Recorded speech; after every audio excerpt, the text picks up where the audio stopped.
Chapter 61. Commander, the research lab has been built. According to the mission plan, there are two options next, Quantum Communication Lab and Main Control Lab. Which one should we build first? Xiaolin asked. Build the Main Control Lab first. The number of drone robots must be increased, the current efficiency is too low, Dongfang Chen replied. Yes, Commander. The function of the Main Control Lab is similar to a beehive in the base. It can perform multi-threaded division of labor for the functions of drone robots.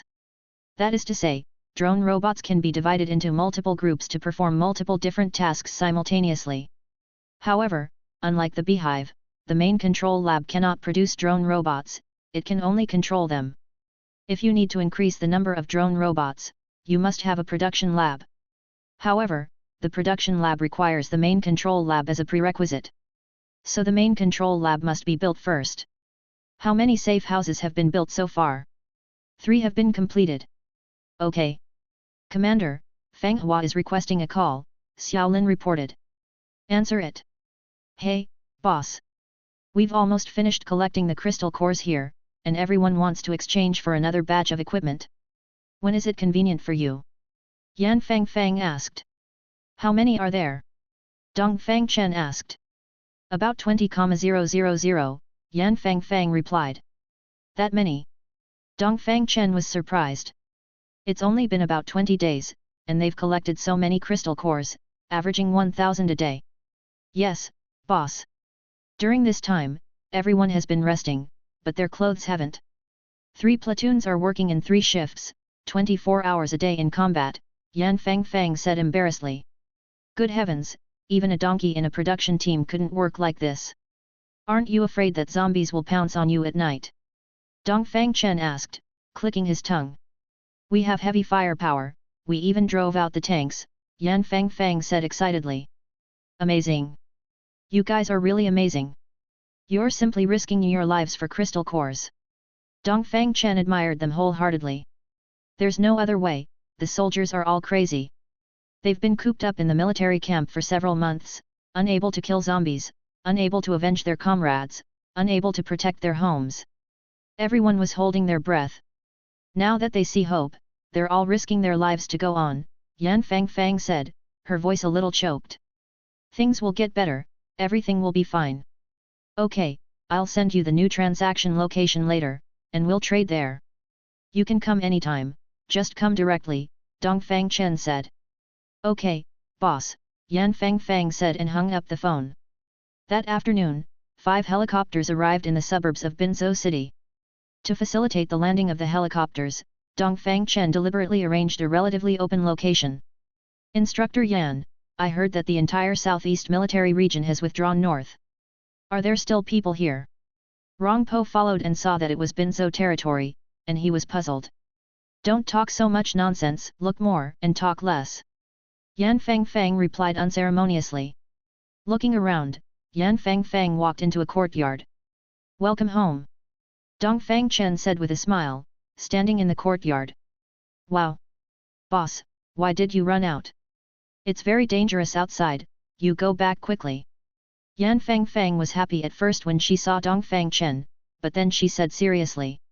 It wasn't entirely out of concern, there was another reason, Dongfang Chen couldn't have any accidents. Everyone's hopes were pinned on him alone.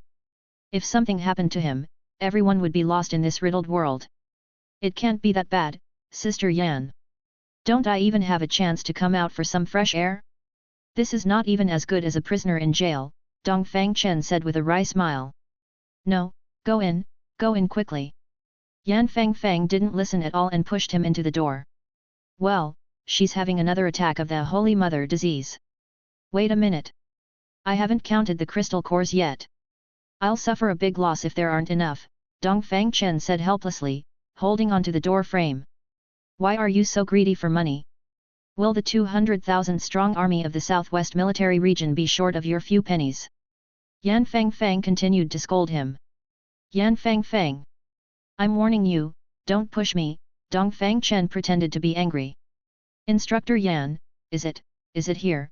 Rongpo shouted as he walked in, but quickly lowered his voice when he saw the scene in front of him. Instructor Yan, did I come at the wrong time? Rongpo was a little cowardly, this scene was a little indecent. Having seen something he shouldn't have, wouldn't Instructor Yan silence him? Rongpo felt a burst of guilt. Rongpo's shout interrupted the two people's argument. Yan Fangfang quickly retracted her hand and straightened her clothes. Dongfang Chen walked out of the door, his face not red and his breathing not hurried, as if nothing had happened. Are you Rongpo? Dongfang Chen said. You know me. Rongpo was puzzled. He had never seen the young man in front of him, and he was wearing a hood. How could he recognize him? Of course, I know you. You're the captain of the Zhanfeng commando team. Dongfang Chen said with a smile. Instructor Yan, who is he? Rongpo turned to ask Yan Fangfang, ignoring Dongfang Chen. He is the boss here, Yan Fangfang replied. Boss? Could it be? Rongpo was very surprised. Was the boss so young? That's right. Yan Fangfang replied. Hello, boss. Boss is so handsome. Rongpo immediately changed his face and went up to shake hands. Even Yan Fangfang was dumbfounded by this operation. Rongpo, where is your face? Chapter 62. Look, look. Captain Rong still has a discerning eye, much better than some people. Dongfang Chen said with a smile while shaking hands with Rongpo, his tone sarcastic. Yan Fangfang was furious. Boss, speaking of a discerning eye, it has to be you. No one has ever praised me like this except you. Rongpo shamelessly continued to flatter him. Rongpo, you. Yan Fangfang couldn't bear it anymore. Hey, look at you, look at you. It's our first meeting, and I didn't prepare any gifts. Here, I'll give you this. Dongfang Chen said, rummaging in his pocket, and finally pulled out an antigen test. You. Yan Fangfang pointed at the two of them, wanting to say something, but couldn't. At this moment, she really wanted to snatch the antigen test. Oh? What is this? Rongpo took the antigen test and looked it over in his hands. It's an antigen test. Don't drop it. Yan Fangfang reminded him, watching eagerly from the side. Antigen test? What's an antigen test? Rongpo didn't understand at all. He would understand if you said it was for a beating. It's a vaccine. Yan Fangfang replied disdainfully, thinking he should understand if she translated it as a vaccine. Vaccine? Boss, why are you giving me a vaccine? Rongpo's first reaction was a bit of confusion. He'd heard of people giving cigarettes and alcohol, but never heard of anyone giving vaccines at a first meeting. But as soon as he said that, he realized. What? Vaccine? Could this be a vaccine against the virus? Rongpo exclaimed, asking. That's right. Dongfang Chen replied with a smile. Oh my dear mother! A vaccine? They've created this thing now? Is it fake? Rongpo stared at the vaccine in his hand, and after a moment of emotion, asked suspiciously. Rongpo, if you don't want it, you can give it to me, Yan Fangfang said. Don't. This is a gift from the boss. I'm just asking, Rongpo quickly hid it on his body, afraid it would be snatched away. Boss, do you have any more? Give me a few more, Rongpo asked shamelessly. Yes, but you can only exchange them for crystal cores, Dongfang Chen replied with a smile. How many crystal cores? Rongpo asked. 200 crystal cores each, Dongfang Chen replied. 200. Rongpo was shocked. A set of combat clothing was only 100 crystal cores, and one antigen test cost 200. This was also because of the difference in status and different considerations. Yan Zhenping's first reaction at the time was that it was cheap, because many people cherished their lives and would buy it no matter how expensive it was. Rongpo was looking at the crystal cores. If one person were to collect 200 crystal cores, it wouldn't be easy to collect them in a short time. Hearing this price, Rongpo quickly covered his pockets, looking at Yan Fangfang like he was guarding against a thief. Dongfang Chen had actually come specifically to meet Rongpo. After the sleepers gradually sent new people over, a group of instructors was needed to train them, and the most suitable candidates were Yan Zhenping's Zhanfeng assault team. He was here to buy people's hearts in advance. Alright, hurry up and trade. It's getting dark, Dongfang Chen said, no longer joking. Rongpo went out to have everyone bring in the crystal cores.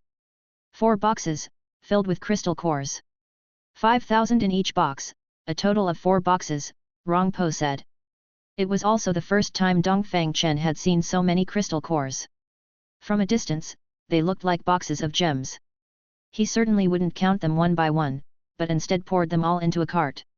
In less than a minute, he received the result reported by Xiaolin in his ear, 20,013. Since the quantity was correct, he pushed out another cart from inside, which contained 100 sets of combat clothing. Here are 100 sets of combat clothing. We are now even, Dongfang Chen said to Yan Fangfang. Yan Fangfang nodded in agreement. After the transaction was completed, the group left, and Dongfang Chen returned to the base. Sichuan Province, Yundu City, Southwest Military Region Headquarters. Instructor Yan, you should take this, Rongpo said to Yan Fangfang. Give it to me? That's not like you, Yan Fangfang wondered. What kind of person was Rongpo? How could anyone get any benefits from him? Look at what you're saying, what kind of style do I have? I've always been selfless. Rongpo said, lying through his teeth. Speak human. Yan Fangfang said disdainfully. Hey! It's just one, I can't possibly take it first, it would affect unity. If I'm going to take it, I'll take it with the brothers, Rongpo told the truth, he was unwilling to be special in front of his brothers. So, you mean I'm affecting unity? Yan Fangfang retorted. Ah! Instructor Yan, have you already taken it? Rongpo reacted. What? Is that not allowed? Yan Fangfang retorted. Yes, yes, yes. But I still don't want this. Rongpo still refused. You have to take it even if you don't want it. Do you think the boss is giving it to you casually? Yan Fangfang said. What do you mean? Rongpo didn't understand. He's a big miser, would he give you something for free? If you don't take the vaccine, it might ruin his plan, Yan Fangfang said. What? Rongpo was even more confused. He was Commander Yan's soldier, a soldier of the Southwest Military Region, not the clothing boss's soldier. Did he need to carry out his plan? You don't need to know this. You only need to know that taking the vaccine will allow you to deal with zombies better and protect your soldiers better, understand? Yan Fangfang enlightened him. Okay, okay. Rongpo agreed in a daze. What's going on? Why is Instructor Yan acting strangely? If there were good things in the past, wouldn't she have snatched them away? This time, she's actively giving it to him, and she doesn't even want it. And she's being all mystical and inexplicable. Chapter 63. Yusui Province, Mo City, Merlin Resettlement Center. Boss knew, this used to be the best guest house in Merlin Town, 3 stories in total, decorated in a quaint style. From today onwards, consider it the office location for your Huitong Chamber of Commerce.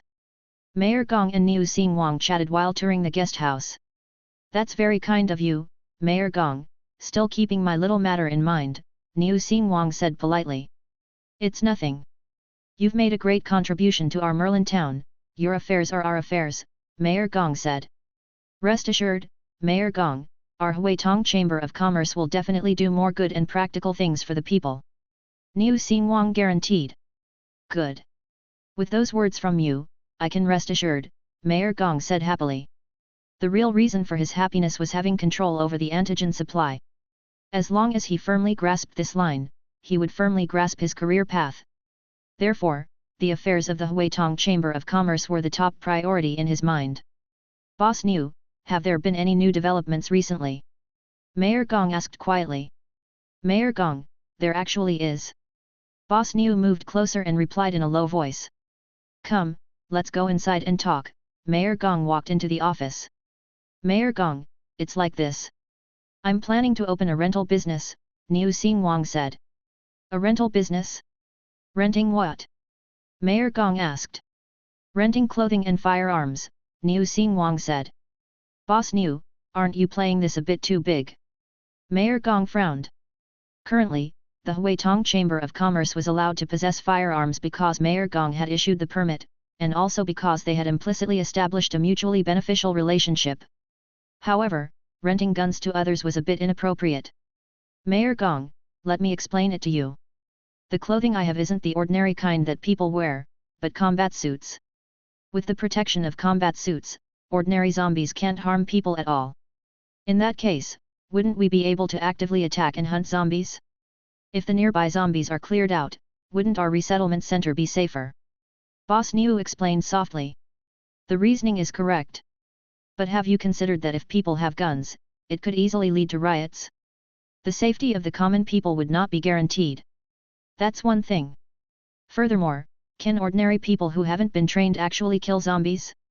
I heard that even the military isn't going out anymore. Can we do it? Mayor Gong raised his concerns. Of course, we can't rent to just anyone.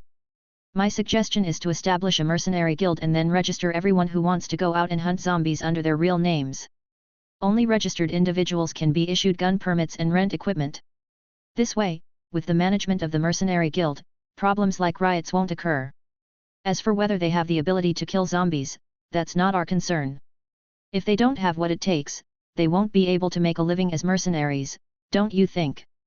Boss Niu patiently persuaded. Mayor Gong frowned, repeatedly considering it. After thinking it over, he felt the problem wasn't too big. His biggest responsibility in this was actually the issue of issuing gun permits. There were already clear documents from above stating that each resettlement center could independently decide on its defensive measures without having to apply upwards. So, he had almost no risk. Also, Boss Niu, what's your motive for renting clothes to everyone to kill zombies? And why would they rent your equipment to go out and kill zombies? Mayor Gong thought about the question from another angle and asked his doubts. For this, Boss Niu took out a crystal core from his pocket. The day after Niu Xingwang received the gun permit, he took people to the safe house to collect 100 laser guns. The crystal core was also taken back when he collected the laser guns. This is... Of course, Mayor Gong didn't know. This thing is called a crystal core, and it grows in the heads of zombies. This thing has many uses, and I can recycle it here, Niu Xingwang said. So, you're letting everyone go out to kill zombies to collect this thing? Mayor Gong asked. That's right. Mayor Gong, aren't you always curious about where the antigens in my hand come from? To tell you the truth, making antigens also requires this thing, Niu Xingwang explained. I see, Mayor Gong nodded. Mayor Gong, I wouldn't take on a job I couldn't handle. Crystal cores are important, but human lives are also important. I, Niu Xingwang, can't do the kind of thing where I exchange human lives for crystal cores, you can rest assured about that, Niu Xingwang continued to explain. So, crystal cores can not only be used to rent your equipment, but also to buy other things. Mayor Gong asked. Mayor Gong, you're absolutely right. That way, I can recycle the crystal cores and convert them into currency, so the entire economy of Merlin can be revitalized, Niu Xingwang said excitedly. Mayor Gong thought it over again, and finally made a decision. Alright, let's do it this way. However, the currency still needs to be controlled by our officials. No problem. Niu Xingwang readily agreed. Chapter 64. The next day, some uninvited guests arrived at the Merlin resettlement area. The leader was none other than Mei Wenhua from the Sui Yang resettlement area. Boss Mei, please have a seat. Mayor Gong said. Thank you, Mayor Gong. Mei Wenhua gracefully sat down. I wonder what brings Boss Mei to me so suddenly. Mayor Gong asked. Last night, the mayor of Mizhu had given him a satellite phone call in advance, and also briefly introduced the specific situation of Mei Wenhua. However, his words revealed a hint of displeasure. Was a big businessman from Mizhu coming to Merlin as a money-scattering boy? He wasn't willing, but he also wouldn't stop it. Mayor Gong was also puzzled. In these years, all sorts of strange things happened. How had Merlin become so desirable? If it were in the past, he would definitely be happy. But now it was different, he had Niu Xingwang. If another Mei Wenhua came, things might backfire. After all, Merlin was within Mizhu's territory. He, a dignified mayor, was now, strictly speaking, still living under someone else's roof, so he had to show some respect.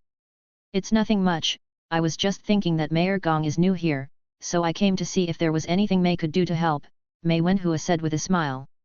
President Mei is too kind, everything is fine, so there's no need for Boss Mei to worry, Mayor Gong directly declined before Mei Wenhua could even open his mouth. Mei Wenhua was immediately stunned. Was he being so arrogant? Refusing benefits that were offered? But in an instant, he adjusted his attitude again and said with a smile. That's good, that's good. Everyone says that Mayor Gong is good at governing, and these words are indeed true. You may not know, but Mei is actually a native of Merlin.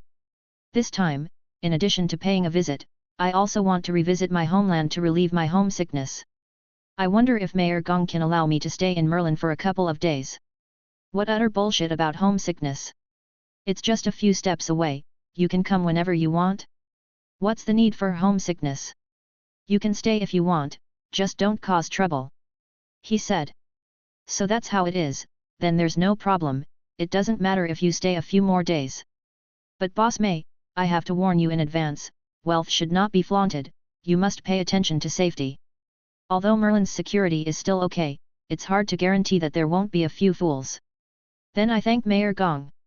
After Mei Wenhua thanked him and left, Mayor Gong said to Secretary Lu. Arrange for a few people to keep an eye on them and see what they're really doing in Merlin.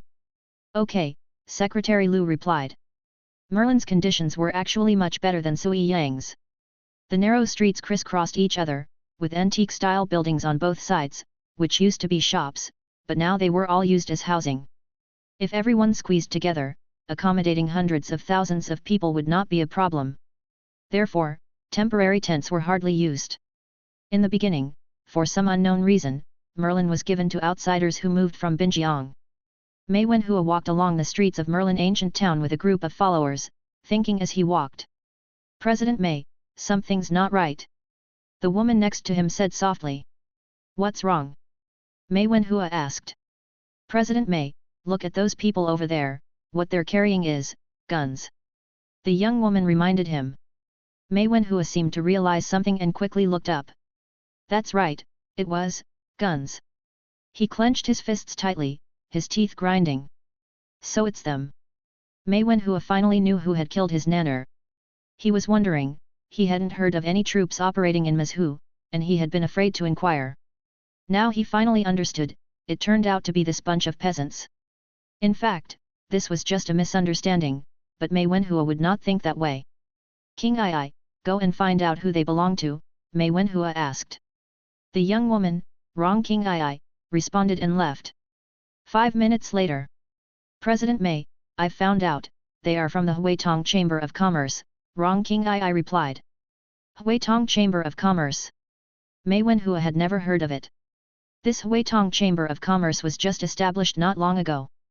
The boss used to do real estate business in Binjiang, his surname is Niu, and his name is Niu Xing Wang. Niu Xing Wang. Good, I'll remember it. Let's go back, Mei Wenhua turned around and walked back. At the entrance of the Merlin resettlement area. President Mei, why are you suddenly leaving? Secretary Lu had just returned to the office when he heard that Mei Wenhua was preparing to leave, so he hurried over again. Oh, Secretary Lu.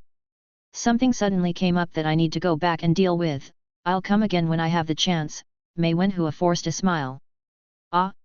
Is that so? Then okay. President Mei, be careful, Secretary Lu didn't try to persuade him to stay. 3 off-road vehicles sped away. 3 days later. Boss Niu, long time no see. Niu Xing Wang was busy preparing for the mercenary guild when he suddenly heard someone calling him from behind, and hurriedly turned around. Lao Zhang. Niu Xing Wang shouted excitedly, ran over and gave him a big bear hug. Why is it you who came? Wasn't it supposed to be Neptune? Niu Xing Wang asked. Neptune was Ling Zhenhai, everyone had to use code names in public and couldn't call out real names. Niu Xing Wang blurted out Lao Zhang as soon as he opened his mouth, but since he had already said it, it wasn't easy to change his words. Let's find a quiet place to talk, Brother Zhang said. Okay, let's go, Niu Xing Wang led Brother Zhang to an office. Chapter 65. I also received the notice a few days ago, saying that you plan to establish a mercenary guild here. The boss thought I would be a suitable candidate for the guild leader, so he asked me to come back. Zhenhai has a new mission and has rushed to Kyoto, Brother Zhang said. Niu Xing Wang nodded. Just as he was about to speak, his bonewheat rang. It was Dongfang Chen calling. Hello, Mr. Dongfang, Niu Xing Wang answered the phone. Brother Niu, Chu Zhengping just reported a new situation that concerns you, Dongfang Chen said. Oh? Concerns me? Niu Xingwang asked, puzzled. Chu Zhenping's code name is Sparrow, and he is stationed at the Huailing resettlement in Huaizhou. How could he have news related to me? Niu Xingwang wondered. Yes, he has infiltrated a sect called the Red Robe Sect. Just now, he got news that 3 enforcers will secretly go to Milan. Their target is you, Dongfang Chen said. Red Robe Sect? What kind of sect is that? Why are they targeting me? Niu Xingwang felt baffled. It's not clear yet. Let's wait for his further news. You should prepare early and don't be careless, Dongfang Chen replied. Okay. Niu Xingwang agreed.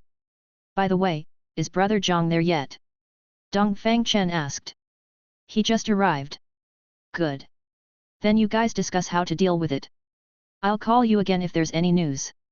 With that, Dongfang Chen hung up the phone. Boss Niu, what happened?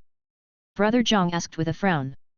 Just now, Mr. Dongfang called and said that a group called the Red Robe Sect has sent 3 enforcers to Mazhu, preparing to deal with me, Niu Xingwang replied. Red Robe Sect? Brother Zhang exclaimed in surprise. What? Lao Zhang, have you heard of them? Boss Niu asked. Not only have I heard of them, but I've also fought them once, Brother Zhang said. When? Where? Boss Niu continued to ask. Before New Year's Day, in Kyoto.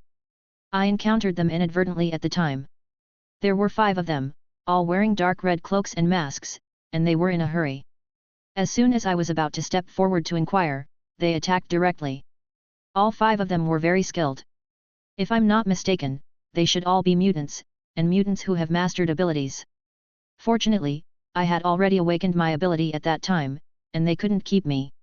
It's also possible that they had an urgent mission and didn't want to stay, Brother Zhang briefly explained. Does Mr. Dongfang know about this situation? Niu Xingwang asked. Yes. I reported it at the time. The boss only said one sentence, be careful, Brother Zhang replied. It seems that we still know very little about this world. Niu Xingwang exclaimed. Indeed. But we must be careful in dealing with this matter. That's right. I'll take you out to meet everyone later.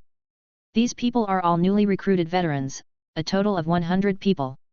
The people in the field operations team have already been vaccinated, and this part will be assigned to you to command. Niu Xingwang took Zhang Yuankui to the first floor lobby and had everyone gather. He told everyone that Tian Xia was a newly recruited employee, formerly a special forces soldier. He would be fully responsible for the affairs of the mercenary guild from now on, and all 43 members of the field operations team were assigned to the mercenary guild. Good. From now on, all field missions of our Huitong Chamber of Commerce will be fully handled by the mercenary guild. Afterward, Niu Xingwang led Shen Vengong to the mercenary guild's office location.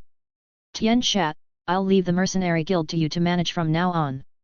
In front of everyone, Niu Xingwang shook hands with Zhang Yuankui as a gesture and said.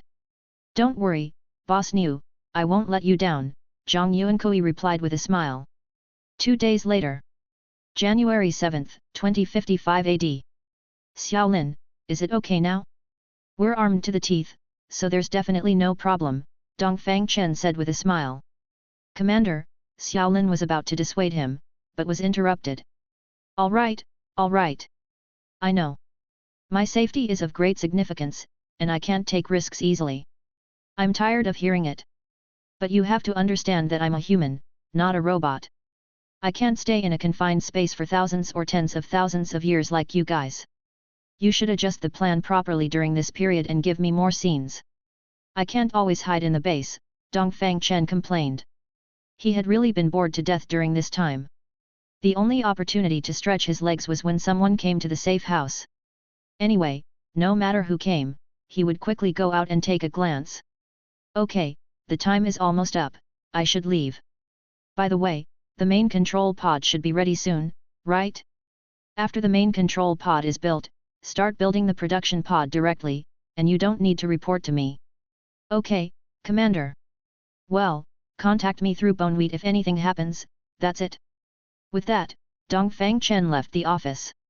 Lang Li Ji Lang, Dongfang Chen walked on the cluttered road, humming a song with an unknown name. Stop! Dongfang Chen was enjoying himself when someone suddenly shouted from behind. Hey! Dongfang Chen turned his head. Hey kid, who are you from? What are you doing wandering around here? A burly man asked sternly. Chapter 66. Do I know you? Dongfang Chen was baffled. Humph. Even if I don't know you, I can still deal with you. The burly man said. Have I offended you? Dongfang Chen continued calmly. You stubborn brat. Where do you live? Let's go, I'll take you back. The burly man said. Great, did I run into a good Samaritan as soon as I stepped out? Dongfang Chen thought, and then said. Uncle, I don't have a home. It's just me. Just you? It's a miracle you've survived until now, the man said. Oh? Why is that? Dongfang Chen pretended not to know. Because people like you who wander around outside have already fed the zombies, the man replied. Is that so? Then maybe I'm just lucky. Uncle, if there's nothing else, I'll be going now, Dongfang Chen said, wanting to leave, and turned to go. Hold on. The burly man persisted. I say, Uncle, do you actually have something or not? My mom told me to go home for dinner, it's urgent. Dongfang Chen said impatiently. Didn't you just say you don't have a home? The burly man found a loophole. Ah? That. I was just using a figure of speech. Dongfang Chen had never seen such a thing, forcing help on someone. Where is your home? The burly man asked. My home is in Merlin, Dongfang Chen said, making it up. Merlin? The Merlin in Mazhu? The burly man asked suspiciously. Yes, what's wrong? Dongfang Chen said. You little brat, not a word you say is true. Come on, come with me.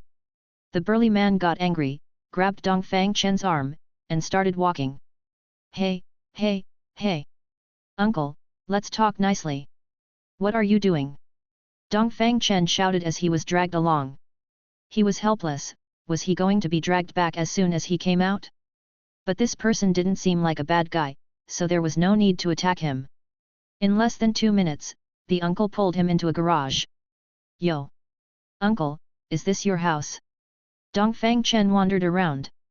Dad, who is this? A girl walked over and asked. There's someone else here. Dongfang Chen was a little embarrassed and quickly backed out. I met this kid on the road and brought him back, the burly man explained. Uncle, it's more like you forcibly brought me back, you should make that clear, Dongfang Chen corrected. The uncle ignored him and said to his daughter. Go get him something to eat. Okay, the girl turned and went into the inner room. Uncle, did you knock through the garage? Dongfang Chen asked, looking at the layout. Yeah.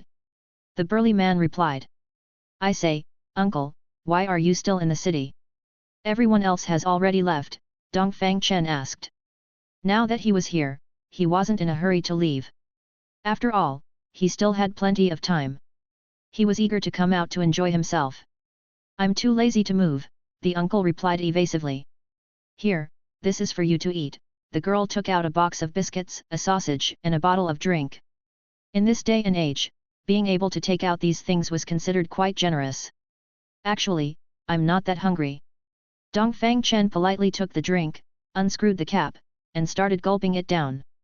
Dongfang Chen sighed inwardly. Usually, these kinds of good-hearted people wouldn't survive past episode 1 in the apocalypse. What's your name? The girl asked. Dongfang Chen. My name is Dai Litong, you can call me Tong Tong. Oh, hello Tong Tong. Have you been living here all the time? Dongfang Chen asked. No, we just moved here recently. It's safer here, Dai Litong explained. Then have you ever thought that it would be safer in a settlement? Dongfang Chen asked. We can't leave, Dai Litong said. Can't leave? Why? Dongfang Chen didn't understand. We're looking for a base, Dai Litong explained. What the hell? Dongfang Chen was shocked. Were they looking for his base? Why are you so nervous? Dai Litong asked. I'm not nervous, just surprised. What are you looking for a base for? Dongfang Chen asked. My brother is at the base, Dai Litong replied. Damn! Is it that fantastical? Dongfang Chen was confused. Isn't finding someone just a phone call away? Why look here. But there's no one with the surname Dai at my base. He thought for a moment and couldn't recall anyone with the surname Dai, so he asked. What's your brother's name? His name is Ding Yuan, Dai Litong replied. What the hell? Your brother is Ding Yuan. Dongfang Chen exclaimed. Ah? Do you know him? Dai Litong's eyes lit up. The burly man, who had been sitting with his head down, also stood up and stared at him intently. Ding Yuan, yeah, I know him. He's a doctor, right? Dongfang Chen said. Ah, yes, yes, yes. Do you know where he is? Dai Litong asked excitedly. Ding Yuan was one of the first doctors to arrive at the base and later stayed there. Now he understood why he didn't leave with Chief Shui back then, he was waiting for someone. But why is your surname Dai and his surname Ding? Dongfang Chen asked, not rushing to answer her question. Because my brother is actually my dad's comrade's child, Dai Litong explained. Chapter 67. So that's how it is. Since you're looking for him, why don't you just call him? Why are you waiting here like this? Dongfang Chen continued to ask his questions. He regretted it as soon as he asked, thinking that their phones must not be working. Our phones haven't had any signal since we got here, so we can't get through. We only know that there are high walls in Binjiang Park, and the base is inside the walls. But after we arrived, we couldn't find it at all, Dai Litong said sadly. Of course they couldn't find it, he had already destroyed the walls himself. But that kid Ding Yuan didn't even mention it to him, he really deserved a beating. Young man, do you know where Yuan is? The big man asked anxiously. Uncle, I know. How about this, you guys pack up your things, and I'll take you over there, Dongfang Chen said. Originally, they wanted to bring all the things they had collected during this time, but Dongfang Chen was in a hurry to leave and told them not to bring anything. The three of them soon entered the base through the safe house. Wow, it's quite big in here, Dai Litong said. It's okay, I guess. Come on, I'll take you to see Ding Yuan first. After that, I'll arrange a place for you to stay. Dongfang Chen led the two into the office. He dialed the phone and projected it onto the big screen. The call connected. Hello, boss, Ding Yuan's voice came from the other end. Brother! Dai Litong cried out. Tong tong! Ding Yuan replied in surprise. Ding Yuan, you little brat, you really deserve a beating.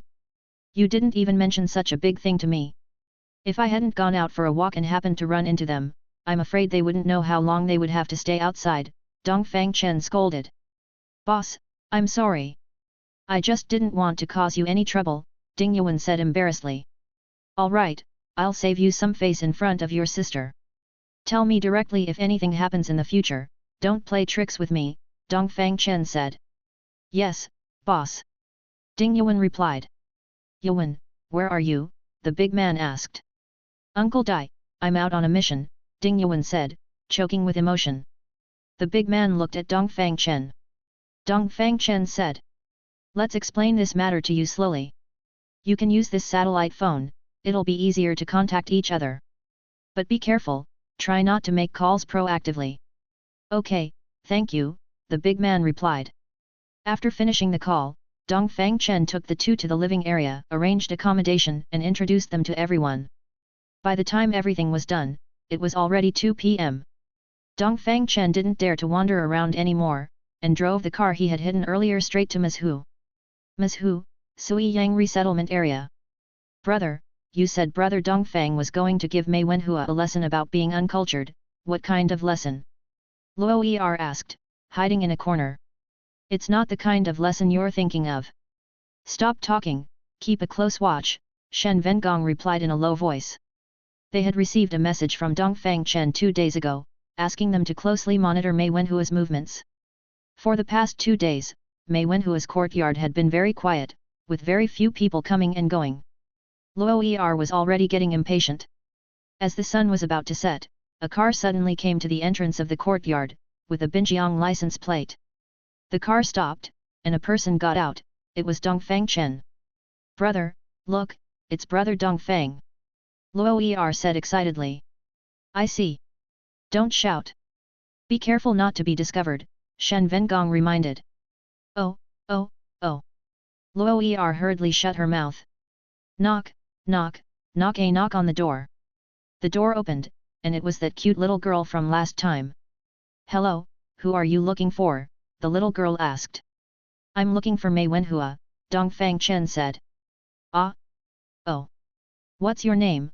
I'll go and tell him, the girl asked. Just say my name is Niu Xing Wang, Dongfang Chen said with a smile. Oh, okay, you wait a moment, the girl closed the door again, not letting him in. Dongfang Chen stood at the door, winked at Shen Vengong, and then looked elsewhere. Brother Dongfang saw us, Luo Er said. Yeah, don't make a fuss, Shen Vengong continued to observe, reminding her. Oh. After a while, the door opened again, and the little girl let Dongfang Chen in.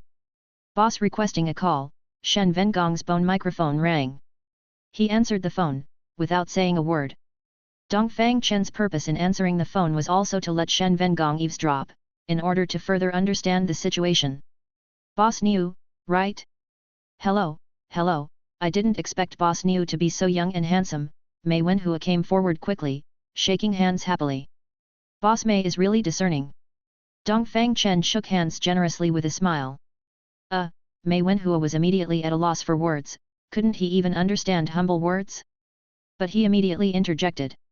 Come, please sit down. Dongfang strode into the hall, plopped down on the sofa, and said. Hey, you. Yes, you. Go and make a cup of tea, using Boss Mei's best tea leaves, Dongfang Chen pointed to the young woman Rong King Ai standing in the room.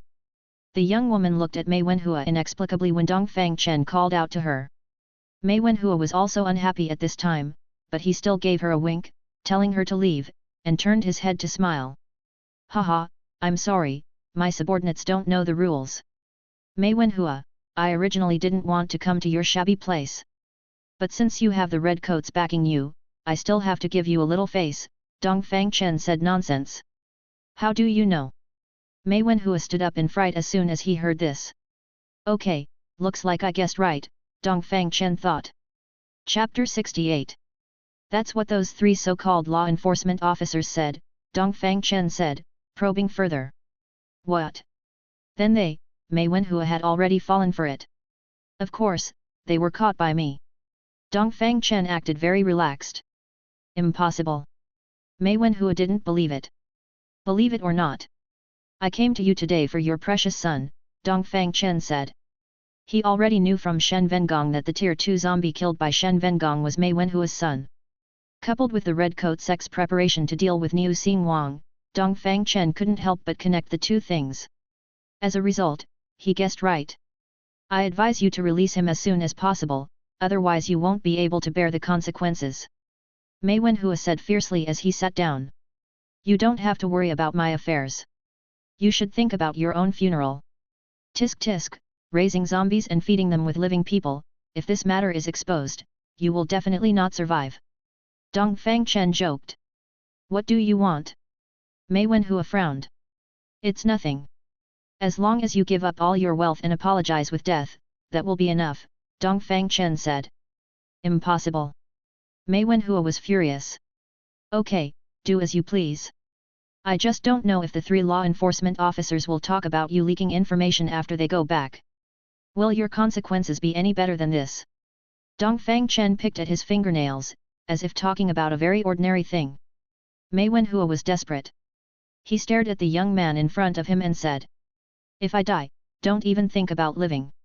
Oh? How so? Dongfang Chen wanted to laugh a little. Do you think you can still leave here? Mei Wenhua threatened. Wow, you want to kill me to silence me. I'm so scared. Dongfang Chen said he was scared, but he didn't look scared at all. Someone, come. Mei Wenhua shouted. Whoosh. Dozens of people ran in from outside, surrounding the inner courtyard inside and out, everyone holding a knife in their hands. Yo! What a big battle! It's just that your equipment is not good. You want to pretend to be a gangster with a broken knife in your hand.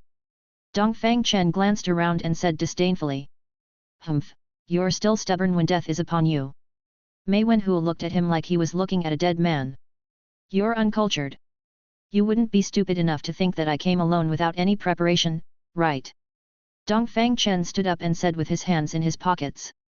Mei Wenhua frowned and looked around, but found nothing unusual, and said, "Bluffing! Kill him!" Mei Wenhua stopped talking nonsense and directly ordered his men to attack. Just as everyone was about to attack, they suddenly found that spiders of unknown origin had surrounded them. Looking around, except for a circle around the feet of Dongfang Chen and Mei Wenhua, the entire living room and courtyard were covered with spiders on the ground and walls. The spiders on everyone's legs had already climbed past their knees, and some faster ones had already climbed to their collars. What followed was a room full of howls, slaps, stomps. Everyone was in a mess and couldn't take care of themselves. "See what I was saying, vulnerable." Dongfang Chen spread his hands and said to Mei Wenhua. You, what exactly do you want to do?" Mei Wenhua was a little scared and incoherent. "How about this, uncultured? I don't like killing people. I'll give you two choices. The first is to sit here and wait for the Red Coat sect to come and settle accounts with you. The second is to go to the headquarters with me and explain the matter clearly. Choose one." Dongfang Chen stated his request. In fact, he didn't want to do it here either. Most of these subordinates were just ordinary people, so there was no need to kill them. Mei Wenhua was desperate. If the Red Coat sect knew that he had betrayed the 3 law enforcement officers, then his consequences would probably be hundreds of times more painful than death. It would be better to go to the headquarters and surrender, which would be a relief. But the only thing he didn't suspect was that Dongfang Chen was tricking him. In fact, the 3 law enforcement officers haven't taken action yet. "Okay. I'll go with you." Mei Wenhua unloaded the last bit of strength and said with his head down. Mizhu City, Sui Yang Resettlement Area, Headquarters. "General Manager Mei, is what you said true?" Mayor Zai Yuz of Mizhu City was shocked after listening to Mei Wenhua's narration. "It's absolutely true." Mei Wenhua lowered his head and replied in disappointment. "Damn you, Mei Wenhua, you deserve to die. You really deserve to die." Mayor Zai stomped back and forth angrily, scolding as he walked. "We trusted you so much and supported you so much. You actually did such a conscienceless thing. Those are fresh lives. How could you do it?" "I'm sorry, Mayor Zai, I have failed your trust." "Okay, I have nothing to say. Let the headquarters handle it." After saying that, Mayor Zai walked out of the office. He had to report this situation to the higher-ups as soon as possible. The Red Coat sect was his biggest concern. Such an evil force hiding in the dark was not something a mayor like him could solve. Team leader Peng of the Sui Yang resettlement area was also aside, so he walked over and said, "Mei Wenhua, in view of your current behavior, you have already committed the crimes of intentional homicide, disturbing public order, and endangering national security. According to the relevant provisions of the National Emergency Management Plan, it meets the agreed circumstances for depriving the right to sue. You will be sentenced to death and executed immediately. Do you have any objections?" Chapter 69. I have no objection. Mei Wenhua instantly appeared older, lowering his head and replying softly. "Good. Take him away." Team leader Peng ordered the police standing on both sides.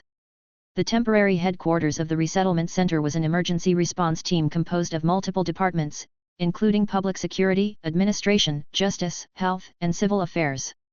The purpose of this was to streamline processes and improve mobility. Combined with the new Special Period National Emergency Management Plan temporary regulations issued by the Council after the virus outbreak, each resettlement center could have extremely high law enforcement power while complying with relevant regulations. For some extremely harmful situations, especially those that endanger national security, leak state secrets, threaten the safety of others' lives, or disrupt social order, the temporary headquarters has the right to deprive them of the right to judicial proceedings if the evidence is conclusive. Without trial or conviction, direct execution by firing squad is permitted. As Mei Wenhua was being led out of the office, he faced Dongfang Chen, who was standing behind. Dongfang Chen spoke. "Mei Wenhua, let me tell you one more thing before you die. Actually, I haven't caught those 3 enforcers yet." Dongfang Chen said with a smile. He was truly malicious, not only killing but also crushing his spirit. "What? You dare to trick me, you brat!" Mei Wenhua's arms were pinned back by 2 policemen, his hands handcuffed behind him. Although he was angry, he couldn't struggle. "What trickery? I'm just giving you a free lesson. Remember not to trust anyone in your next life." Dongfang Chen laughed. Good. Good. Good. I never thought that Mei Wenhua, who was wise all his life, would capsize in a gutter. Ha ha ha. Mei Wenhua shouted as he was taken away. Soon after, a gunshot rang out, and Mei Wenhua died. This young brother, your name is Niu Xing Wang, right? You are young, but your skills are not small. Mei Wenhua is no ordinary person, yet he fell into your hands. But young man, you still need to understand how to walk the right path. Team leader Pang advised, as if speaking from the perspective of an elder. Thank you for your concern, team leader Pang. It's already very late, so I'll go back first if there's nothing else. Dongfang Chen said. All right. Team leader Pang nodded, watching him respond, as if he was thinking about something. Walking out of the command post, Shen Vengong and Luo Er were already waiting in a corner not far away. Brother Dongfang, you are so amazing. You fooled Mei Wenhua so thoroughly. Luo Er said, going up to Dongfang Chen as he came out. Shen Vengong had already told Luo Er about the scene that had just happened, and Luo Er's eyes widened. Dongfang Chen, posing as Niu Xing Wang, had actually tricked Mei Wenhua to death. He probably wouldn't know who really tricked him even in death. Boss, I still don't understand. How did you know that the Red Clothes sect was related to Mei Wenhua? Shen Vengong asked. I don't know. Dongfang Chen said. Ah? Then what you just did? Shen Vengong was very surprised. I just bluffed him. If he admitted it, then there was a connection. If he didn't admit it, then there wasn't. It's that simple. Dongfang Chen said as he walked. Amazing! Shen Vengong exclaimed. With his straightforward personality, he really couldn't have come up with such a cunning trick, no, such a clever trick. The three of them had only taken a few steps when they were stopped by a woman. What are you doing? Shen Vengong quickly stepped in front of her when he saw her. The young woman had obviously cried. Seeing Shen Vengong blocking her way, she stopped and bowed deeply. Shen Vengong was at a loss and looked back at Dongfang Chen. Dongfang Chen nodded, signaling him to stand aside.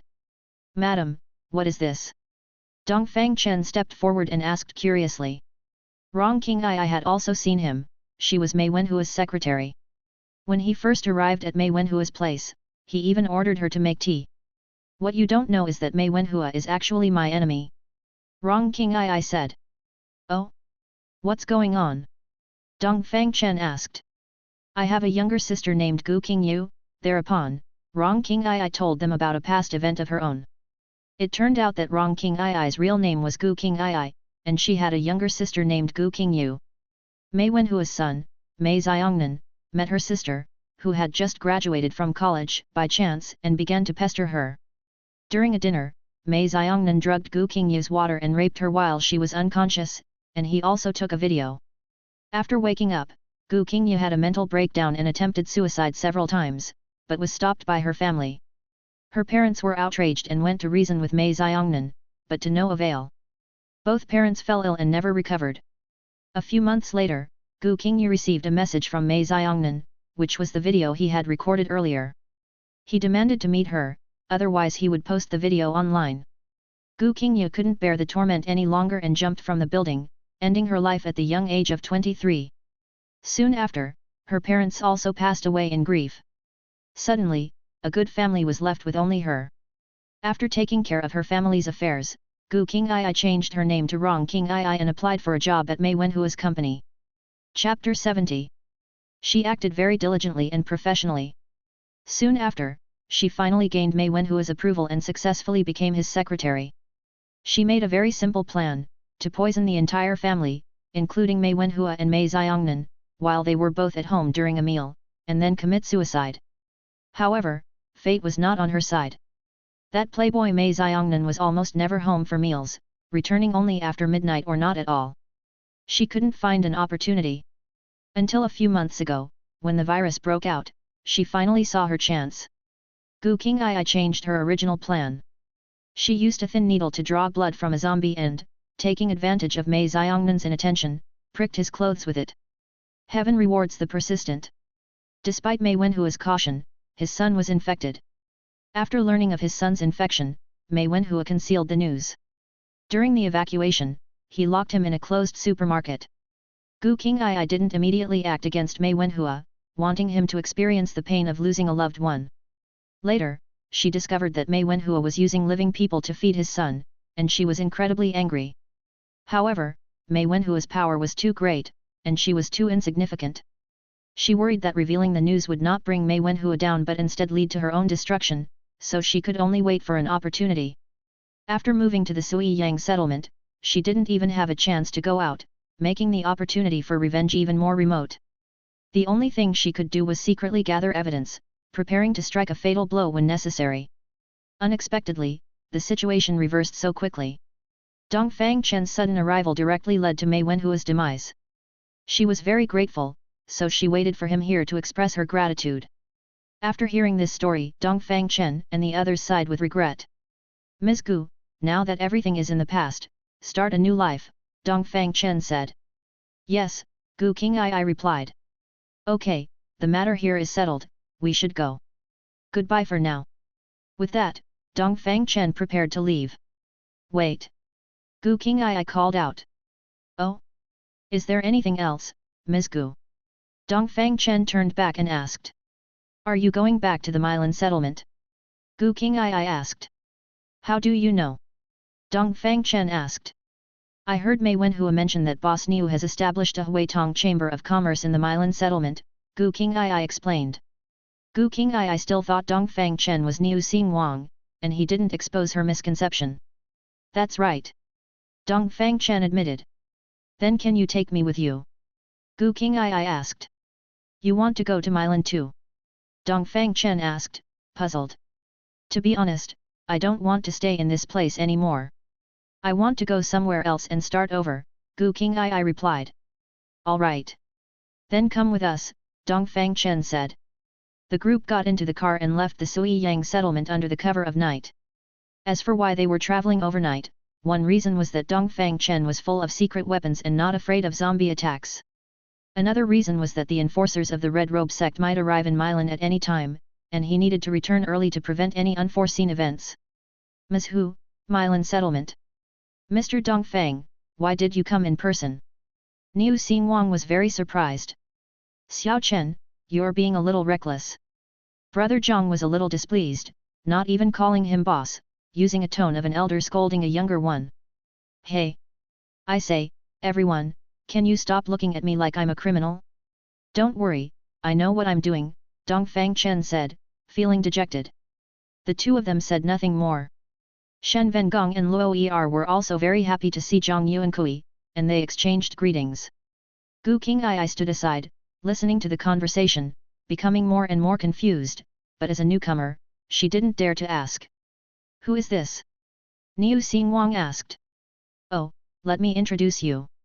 This is Gu Qingai, Mei Wenhua's secretary from the Sui Yang settlement.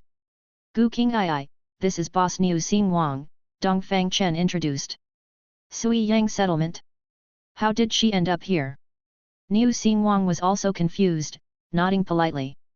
Gu Qingai also smiled and greeted him, then asked Dongfang Chen in surprise. Mr. Dongfang, are you saying that this is the real boss Niu? Gu Qingai saw that Niu Xingwang addressed Dongfang Chen as Mr. Dongfang, so she changed her address as well. She had been calling him boss Niu all along. That's right, he's the real boss Niu. I was impersonating him, Dongfang Chen said with a smile. Impersonating me? Boss Niu was also confused by their conversation. Then, Dongfang Chen told the story of what happened in the Sui Yang settlement today, as well as Gu Qingai's revenge. Oh my! I didn't expect that the Red Robe sect sent people to deal with me because that no culture was behind it. But I haven't offended him, have I? I haven't even met him. Why would he send people to kill me? Also, Mr. Dongfang, how did you know that this incident was related to no culture? He didn't ask why Dongfang Chen used his name when he went to find Mei Wenhua, as he knew Dongfang Chen must have his reasons. Actually, I was just guessing at the time. At first, Tian Gang and Qin Luo accepted a recruitment mission in Mizhu, aiming to scout the whereabouts of some people in Mizhu city. But unexpectedly, the recruitment mission was fake, and the real purpose was to trick them into becoming zombie food. The person who posted the mission was this Mei Wenhua. Chapter 71.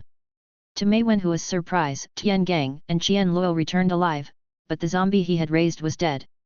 After Tian Gang discovered something was amiss, he eavesdropped on Mei Wenhua's conversation and learned that the Tier 2 zombie he had killed was none other than Mei Wenhua's son, Mei Xiongnan. Mei Wenhua, upon learning that the person who killed his son had a gun, did not dare to act rashly, and the matter was temporarily put aside. But not long after, Yun Kai sent another message that 3 enforcers from the Red Robe sect in Huizhou were coming to deal with you. You haven't been in Milan for very long, and logically speaking, you shouldn't have any enemies. Why would the Red Robe sect want to deal with you? I suddenly remembered that you had just received a batch of laser guns a few days ago, so I guessed that there might be a connection between the two. So, you suspect that Mei Wenhua found out I had a gun and mistakenly thought I killed his son? Niu Xingwang asked. Yes, so I used your name and went to the Sui Yang resettlement camp to find Mei Wenhua. If Mei Wenhua reacted to your name, then it would mean the guess was correct.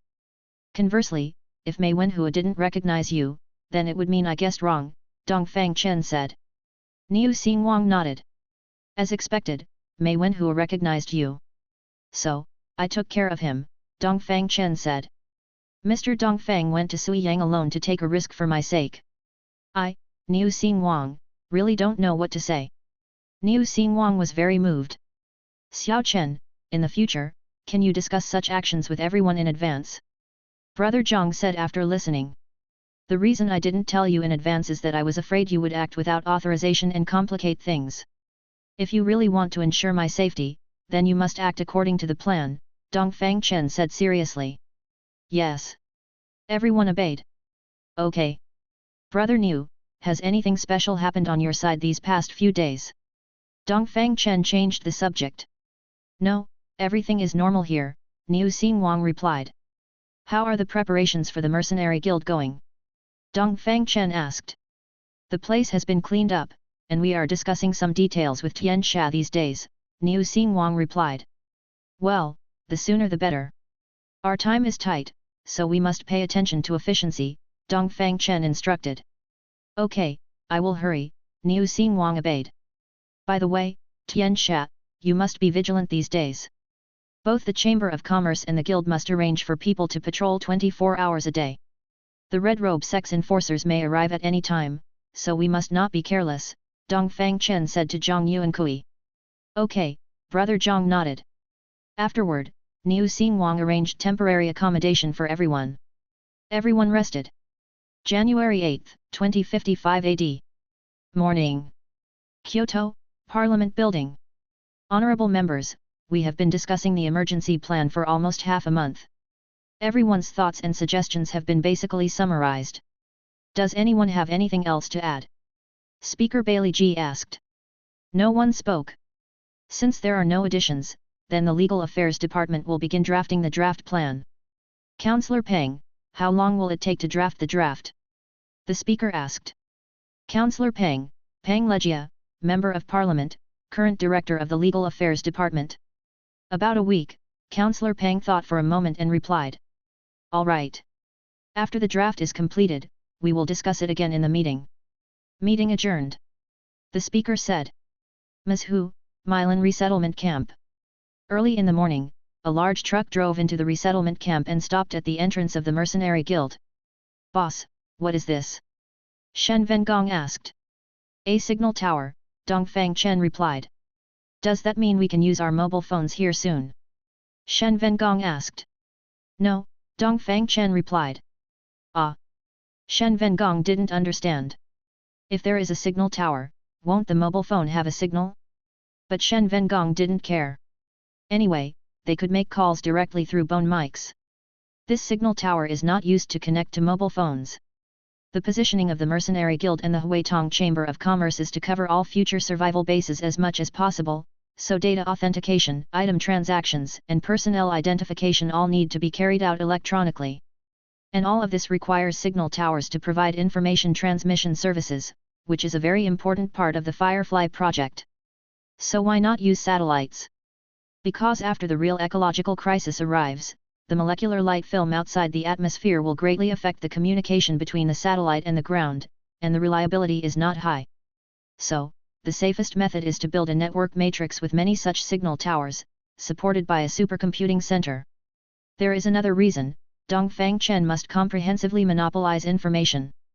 Absolute monopoly means absolute control, and absolute control can ensure the success rate of the plan. In this world, there will be betrayal if there is cooperation, and there will be disputes if there are interests.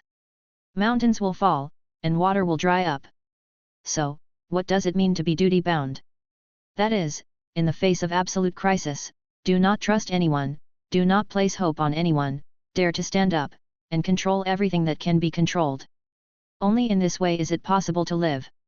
Chapter 72. Boss, have you ever considered that the signal tower needs electricity? Shen Vengong hinted from the side. He said this with a bit of uncertainty, but he thought it necessary to remind him. Of course, what would be the point of installing it if there's no electricity? Dongfang Chen said with a smile. Chairman, the goods have arrived. Dongfang Chen shouted towards Zhang Yuan Kui. The people of the mercenary guild didn't know Dongfang Chen's identity, and he didn't want everyone to know. Because the more people who know, the lower his safety factor will be. After Zhang Yuan Kui took over the mercenary guild, the people below all called him chairman, so Dongfang Chen also followed suit. Okay, you go back and rest. We'll take care of the rest. Zhang Yuan Kui appeared very indifferent. The more indifferent he appeared, the more people would think that Dongfang Chen was just a small fry.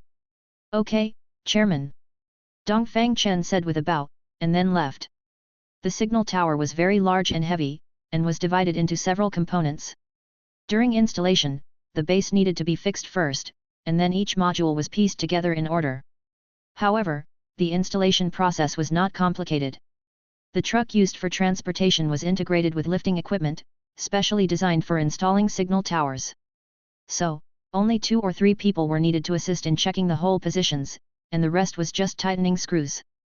The bottom of the signal tower had a cabinet, which was completely sealed as a separate module. There was a combination lock on the cabinet door, which couldn't be opened without power. At the pre-installation position of the signal tower, 4 metal bases, distributed in a square of 2 meters, had appeared at some point, similar to sockets. However, the sockets were very thick and very deep. There was also a larger hole in the middle, which seemed to be connected to the base of the signal tower. The installation speed was very fast. The people first used the crane to put the base of the signal tower into the metal base on the ground and tightened the ground fixing screws. Then, they aligned the next module according to the position and tightened the screws. The signal tower had straight ladders on all 4 sides, so 4 people were responsible for 1 corner each, checking the hole positions, placing the modules, tightening the screws, climbing up the next module. It was done in one go. In 2 hours, the installation was completed. The installed signal tower was not powered on, because the power generation room had not yet been built. Dongfang Chen first had the bee-ant robots build the base, so as not to affect the installation of the signal tower. Then, these bee-ant robots began to extend underground, looking for a suitable location to build a geothermal power generation room. The location of the geothermal power generation room was very deep, which was also a preliminary work for transferring the Merlin settlement underground in the future. Among the people, only Zhang Yuan Kui knew the inside story, so when everyone questioned the construction of a useless signal tower, he just smiled it off and ignored it. At the same time, in Mayor Gong's office. Boss Niu, the reason I invited you here today is to discuss with you the issue of issuing internal currency in our settlement. Mayor Gong said straight to the point. Oh? Mayor Gong, please speak, Niu Xingwang said. It's like this. We've done internal discussions these past few days, and the final result is that there are certain difficulties in issuing currency, and it may not be implemented in the short term, Mayor Gong said. Have you encountered any problems? Niu Xingwang asked with a frown. Yes. There are quite a few problems, Mayor Gong replied. Niu Xingwang's first reaction was that Mayor Gong was going to try to extort him again. But on second thought, that shouldn't be the case. After all, Mayor Gong doesn't care about the small amount of money he has right now. Mayor Gong, please tell me, Niu Xingwang continued to ask. First of all, our settlement doesn't have the conditions to print banknotes. You also know that the manufacturing process of banknotes is very complicated, and we don't have the relevant talent and equipment. In addition, after we withdrew from Binjiang City, we basically didn't bring out large printing equipment, and we don't have ink. So, it's not realistic to print enough currency for circulation, Mayor Gong said. Niu Xingwang didn't speak. Actually, he didn't care whether there were banknotes or not. After all, the Chamber of Commerce and the Guild only looked at crystal cores, so in essence, crystal cores were the real currency. It's just that if the Chamber of Commerce could exchange currency, it would be more likely to stimulate people's enthusiasm for hunting zombies to earn crystal cores.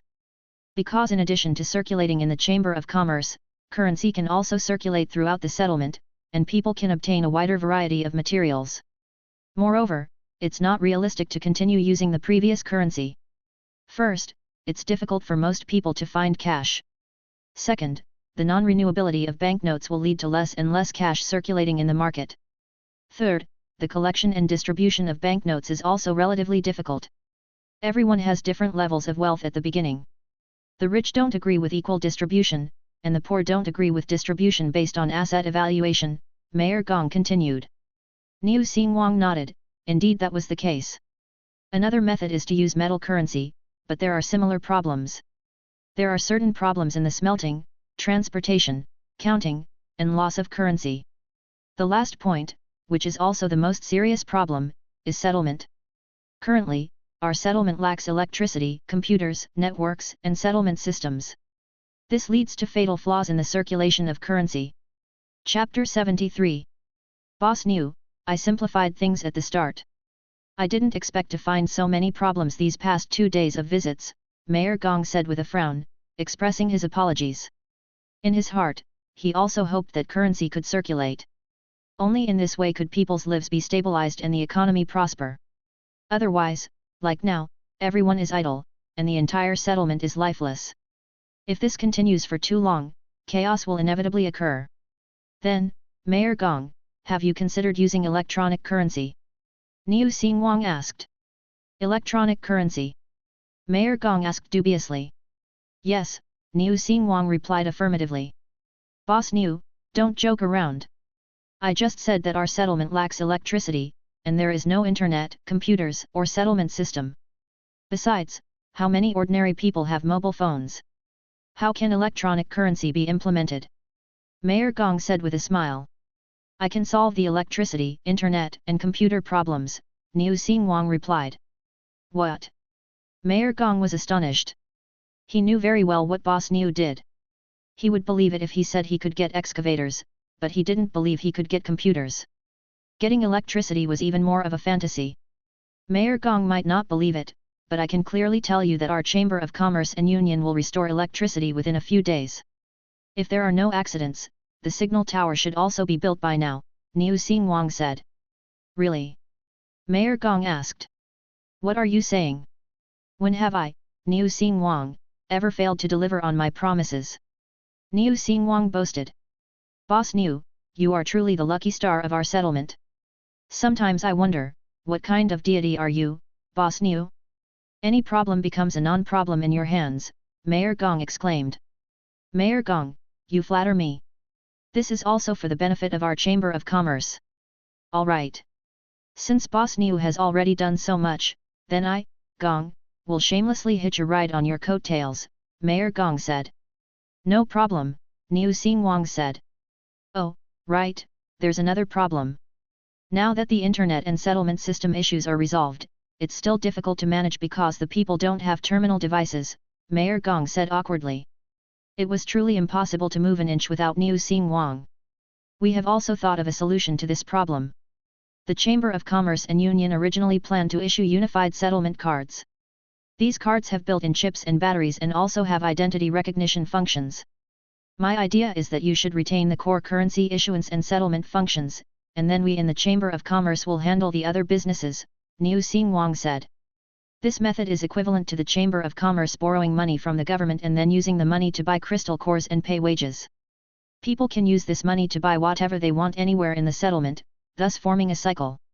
In this way, the Chamber of Commerce obtains crystal cores, and the settlement government achieves currency circulation, a win-win situation. Wouldn't the amount of money in circulation increase as crystal cores are continuously purchased? Of course not. The Chamber of Commerce will recover the money while selling goods, services, and equipment, and use it to repay government loans. After a full circle, the money returns to the government. Therefore, as long as Mayor Gong controls the two key aspects of issuance and settlement, he can ensure the normal flow of funds. Money only has value when it circulates. If it doesn't circulate, the economy will stagnate. Is that so? Boss Niu, as you know, Milan is not my one-man show after all. I still need to discuss these situations in a meeting before a final decision can be made. Can you wait for 2 more days, Boss Niu? Mayor Gong suddenly said with some embarrassment. Humph. This old fox is probably worried that our issuance of terminals will affect the official influence, Niu Xingwang thought to himself. Mayor Gong, your influence in Milan is unquestionable. Let me be frank, whether you participate or not, our Chamber of Commerce will definitely popularize electronic settlement cards internally, or else business cannot be carried out. Therefore, you must act as soon as possible, Niu Xingwang hinted slightly. Now, not to mention Milan, probably not many settlements across the country are operating normally. As for whether things will slowly improve in the future? Don't be ridiculous, the situation will only become more severe. Settlements that don't establish underground bases within a year or 2 won't even have a chance to survive. Therefore, he wasn't worried that Mayor Gong wouldn't agree. It would be even better if he disagreed. When the influence of the Chamber of Commerce and Union rises, it's hard to say whether he will still have a place in Milan. The situation is stronger than people, it depends on his choice. The last sentence clearly carried a threatening tone. Mayor Gong felt somewhat uncomfortable, vaguely feeling controlled. However, now that more and more things in the settlement required relying on Niu Xingwang, he could only endure it for now and not lash out. Not long after Boss Niu left, Secretary Lu came in. Mayor Gong, people from above are here and want to see you. Oh? Quickly, please. Mayor Gong said hurriedly, straightening his clothes. Soon, Secretary Lu brought a group of 3 people into the office. Hello, Mayor Gong. We are from the military and political department. These are our credentials. With that, the leader took out his credentials. Chapter 74. Oh, hello, hello. May I ask what brings you gentlemen to Milan? Mayor Gong was a little nervous. It's like this, we need Mayor Gong to help coordinate and gather all the asymptomatic carriers in the resettlement area. We need to take them back to the capital, the man said. But didn't the people from the Security Bureau already take them away?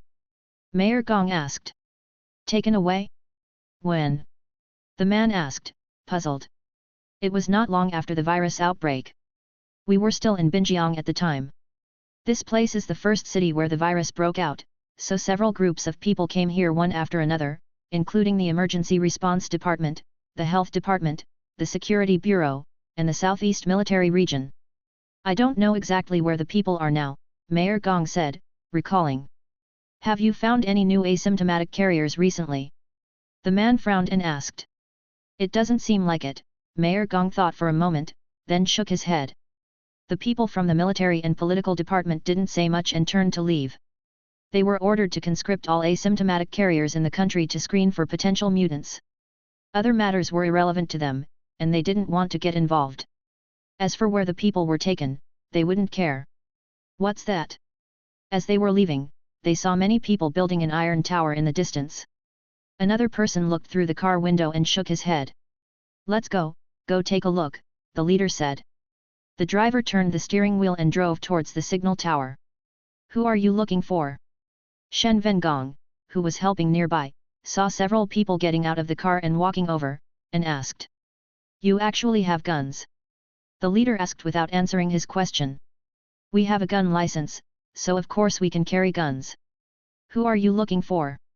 Shen Vengong saw that the people were wearing military uniforms and explained slightly. Interesting. What is that? The leader thought for a moment and understood. The gun license was probably issued by the resettlement area itself. However, in special times, it was understandable. So he stopped dwelling on the gun issue and pointed to the signal tower in the distance and continued to ask. What exactly do you want? Shen Vengong was a little annoyed that the other party was ignoring his question. Answer what you're asked, why so many questions? Another officer next to him scolded. You. If you have nothing to do, please leave, Shen Vengong said, suppressing his anger, not wanting to offend them. Courting death. As he said that, the officer punched him. Shen Vengong stood still and raised his hand to grip the incoming fist as if it were effortless. The officer frowned and tried to withdraw his fist, but couldn't pull it out.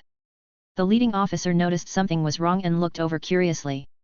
A few seconds later, Shen Vengong let go.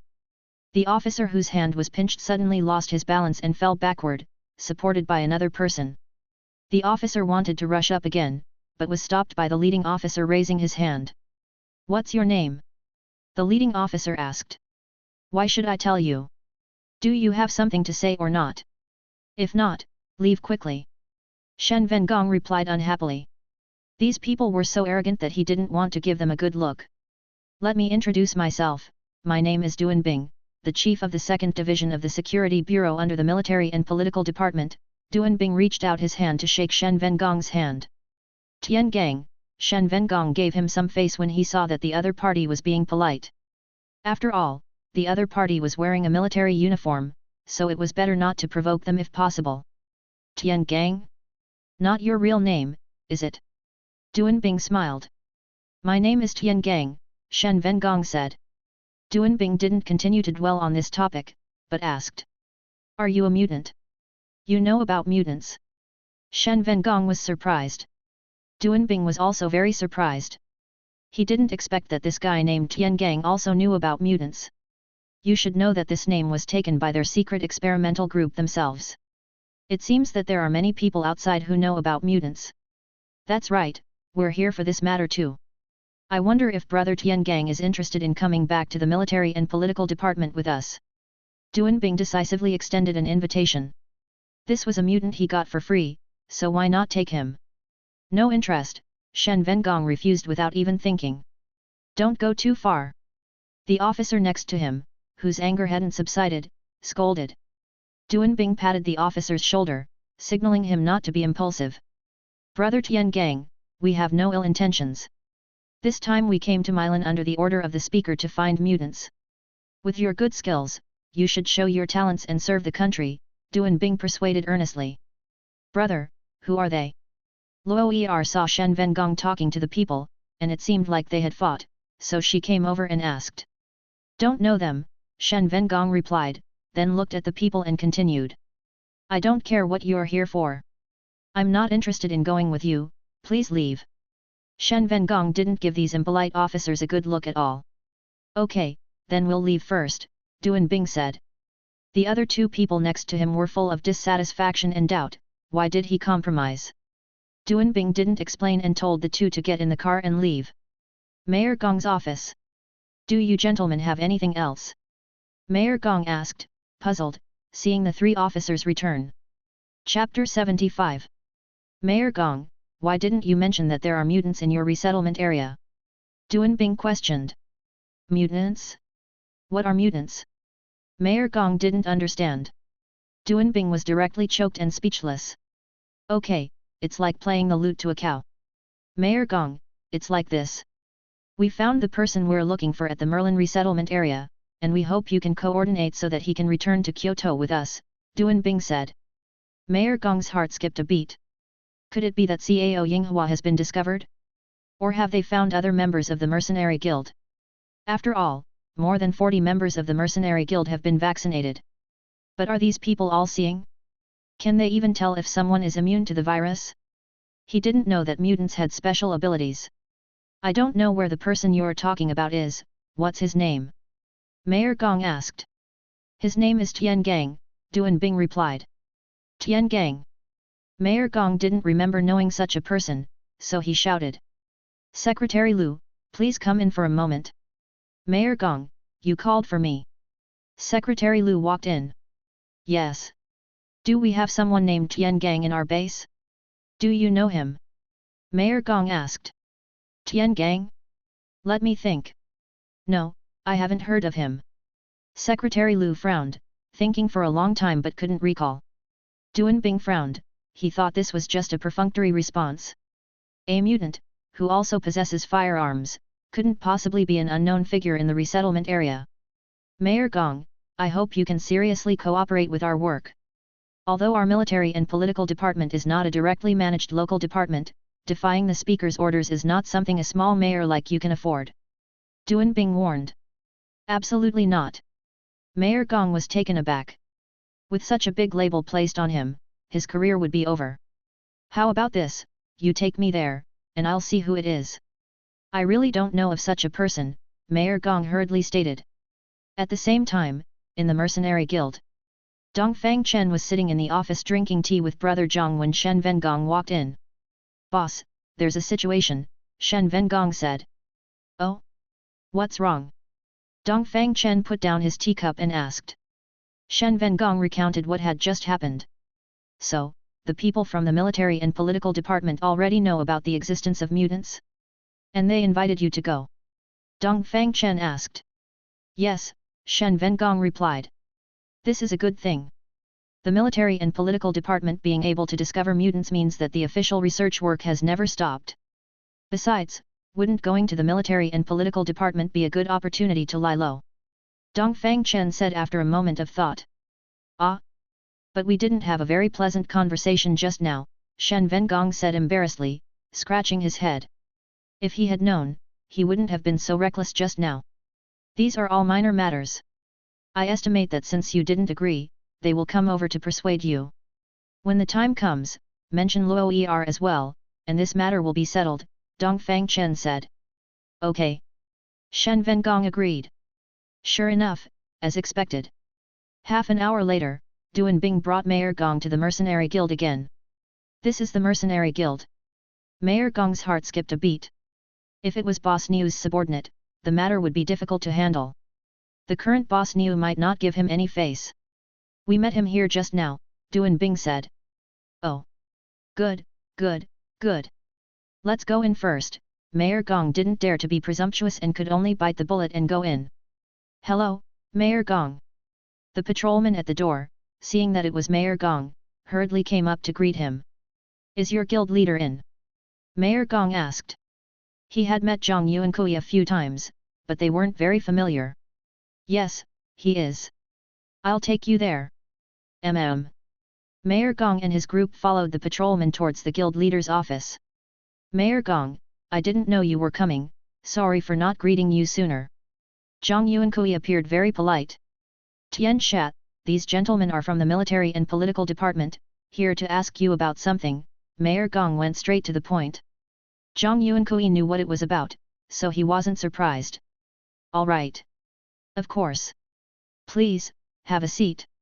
Zhang Yuankui greeted. Are you called Tian Shat? Duan Bing asked. That's right, Zhang Yuankui admitted frankly. Then what is your relationship with Tian Gang? Duan Bing noticed that the two people's names were very similar, so he asked. Tian Gang and I are just friends.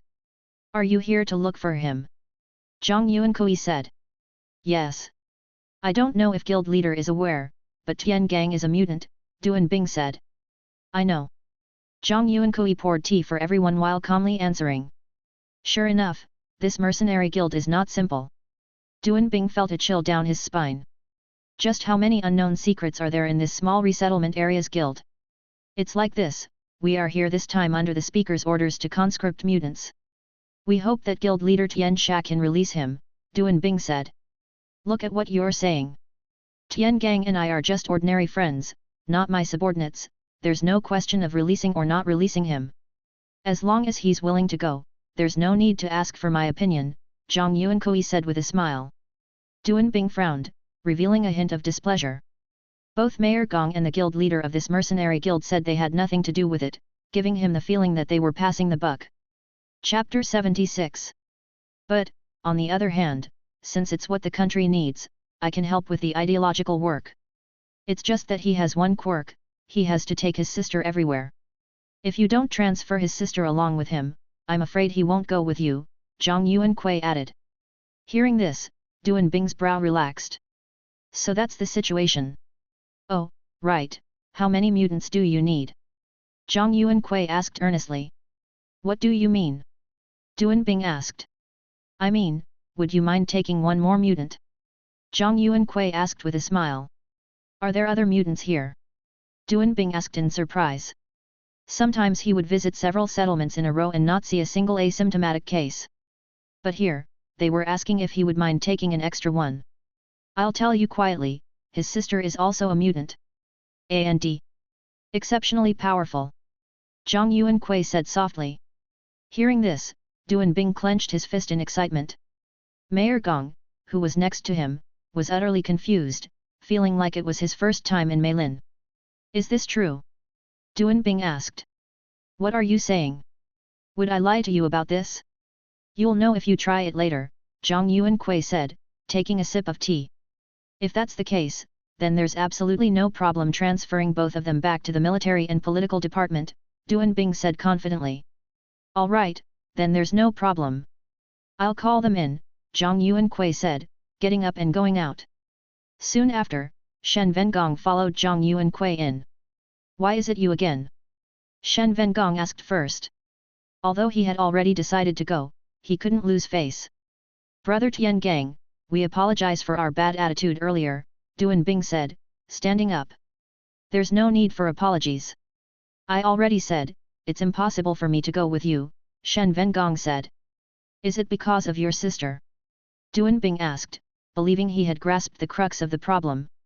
That's right. Shen Vengong replied after a moment of silence. That's easy to solve.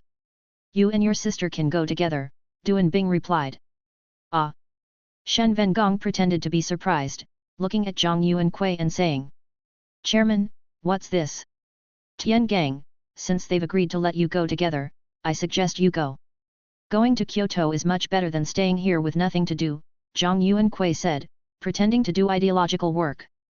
That's right, Duan Bing echoed. Luo what do you say? Shen Vengong asked. Wherever brother goes, I'll go, Luo replied. Then all right, Shen Vengong relented.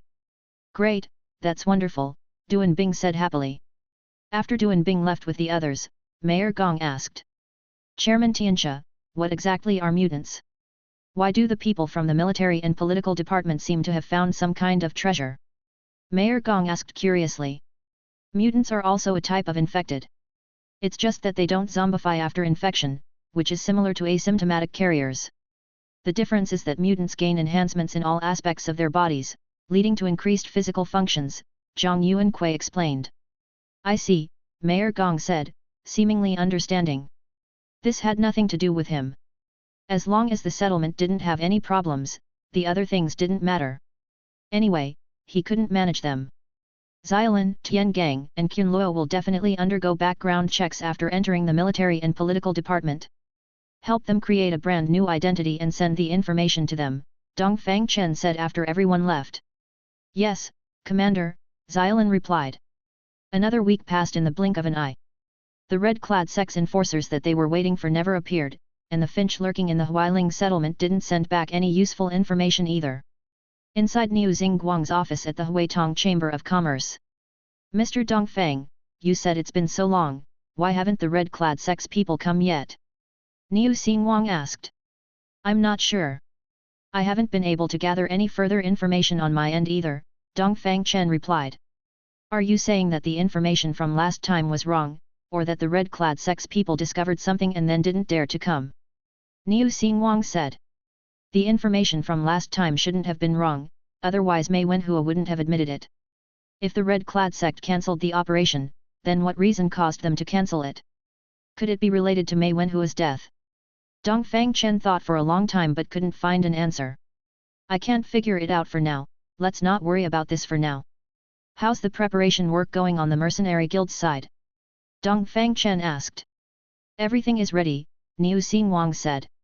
All right, send people out to post the announcements today, and we'll open tomorrow, Dongfang Chen said. Okay. Niu Xingguang said, and went out to get busy. Dongfang Chen opened the control panel through his digital eye. Just now, Xiaolin had sent a message that the production bay had been built. Xiaolin, next, start building the mounting bay. At the same time, the production bay should fully produce worker bee robots, Dongfang Chen ordered. Yes, Commander. The Level 1 mounting bay can mount one air-to-ground spacecraft. With the air-to-ground spacecraft, it can realize the transfer of materials between the space station and the ground. Currently, the total number of worker bee robots is 100, and the current capacity limit of the space station is 500. Under the condition that the production bay is fully producing, it will take about 1 week to complete the production of all 400 worker bee robots. However, the construction speed of the mounting bay will not be the original 7 days. Because as the number of worker bee robots increases, the construction speed of the mounting bay will continue to accelerate. Comprehensively calculated, it will take about 4 days, and it will be faster and faster as it goes on. After the mounting bay is built, building the quantum communication bay will shorten the time to 1/5 of the original, and it can be completed in less than 2 days. Chapter 77. Xiaolin, how is the construction of the Power Research Lab in the base going? Dongfang Chen asked. The Power Research Lab was completed 3 days ago, and we are currently constructing the Aircraft Production Lab, Xiaolin reported. Good. The Power Research Lab can produce small batches of aviation engines. The Aircraft Production Lab only needs to be completed around the same time as the space station's Quantum Communication Lab, because the aircraft needs the assistance of the Quantum Communication Module to achieve ground cruising. Once the aircraft is manufactured, the business of the Chamber of Commerce and the Mercenary Guild will no longer be limited by region, and can be carried out in great strides. Kyoto, Parliament Building. January 15, 2055. Honorable members, you have all read the emergency plan draft. If there is anything that needs to be added or adjusted, please express your opinions, the Speaker said. Mr. Speaker, further decentralization to local areas is actually a disguised form of regional autonomy. While this method can enhance the flexibility of each settlement, it may also lead to situations where they do not obey the Parliament's management. To put it bluntly, if individual bases secede, and others follow suit, our Hua nation may end up falling apart, said Suo Tonghua, commander of the Northeast Military Region. This problem will certainly arise. But conversely, what if we don't decentralize? Everyone is counting on the Parliament's assistance. Can you provide assistance to everyone? Do you have that ability? Said Zhong Zhenyu, commander of the Southeast Military Region. Zhong Si Yan, what are you saying? Suo Tonghua asked angrily. Don't think I don't know your little thoughts. You've just had too much milk and can't leave your mother. Zhong Zhenyu mocked. Bullshit. When it comes to the ability to suckle, who can compare to you? In half a year, how many times did you say you withdrew defenses to the north? How much territory did you give up? Can anyone be more of a coward than you? Suo Tonghua retorted. Bang, bang, bang. The speaker banged the gavel. All right, stop arguing. Now is the time to discuss the emergency plan, not for you to bicker. The two glared at each other and sat down. Councillor Suo's words are not without merit. If the Parliament loses control over the local areas, the consequences would indeed be very serious, said He Jinghui of the Security Department. This issue is inherently dialectical. If we try to grasp everything at once, we will end up with nothing. I believe that regional autonomy outweighs the disadvantages. People must first survive before they can seek development. By then, if there is no one left in the local areas, who are we going to manage? In my opinion, the essence of managing the local areas is managing the people in the local areas. Preserving people is preserving the local areas. Let everyone survive, and then seek a unified method of management. We must eat one bite at a time, and walk one step at a time, said Wu Shengrong of the Land Administration Department. The councillors nodded in agreement. Does anyone have any other questions? Seeing that everyone agreed, the speaker continued to ask. Councillor Yao, I would like to know, how feasible is it to grow food in a completely artificial environment? Have any related experiments been done? Asked Liu Yuanhang of the Water Administration Department. Councillor Yao Venkang, Minister of Agriculture. Regarding crop cultivation technology in a completely artificial environment, our Ministry of Agriculture has cooperated with the Aerospace Administration on similar projects. Councillor Liu has the most say in this regard, Yao Venkang said. That's right. The Aerospace Administration has successively conducted 24 crop cultivation-related experiments in space over the past decade, including multiple such as sowing, grafting, artificial pollination, and breeding. The experimental results are relatively successful. If planted in an underground base, the effect should be better than in space. However, all of this is just speculation, and no related experiments have been conducted in an underground environment due to the tight schedule, Liu Feiying of the Military Administration Department replied.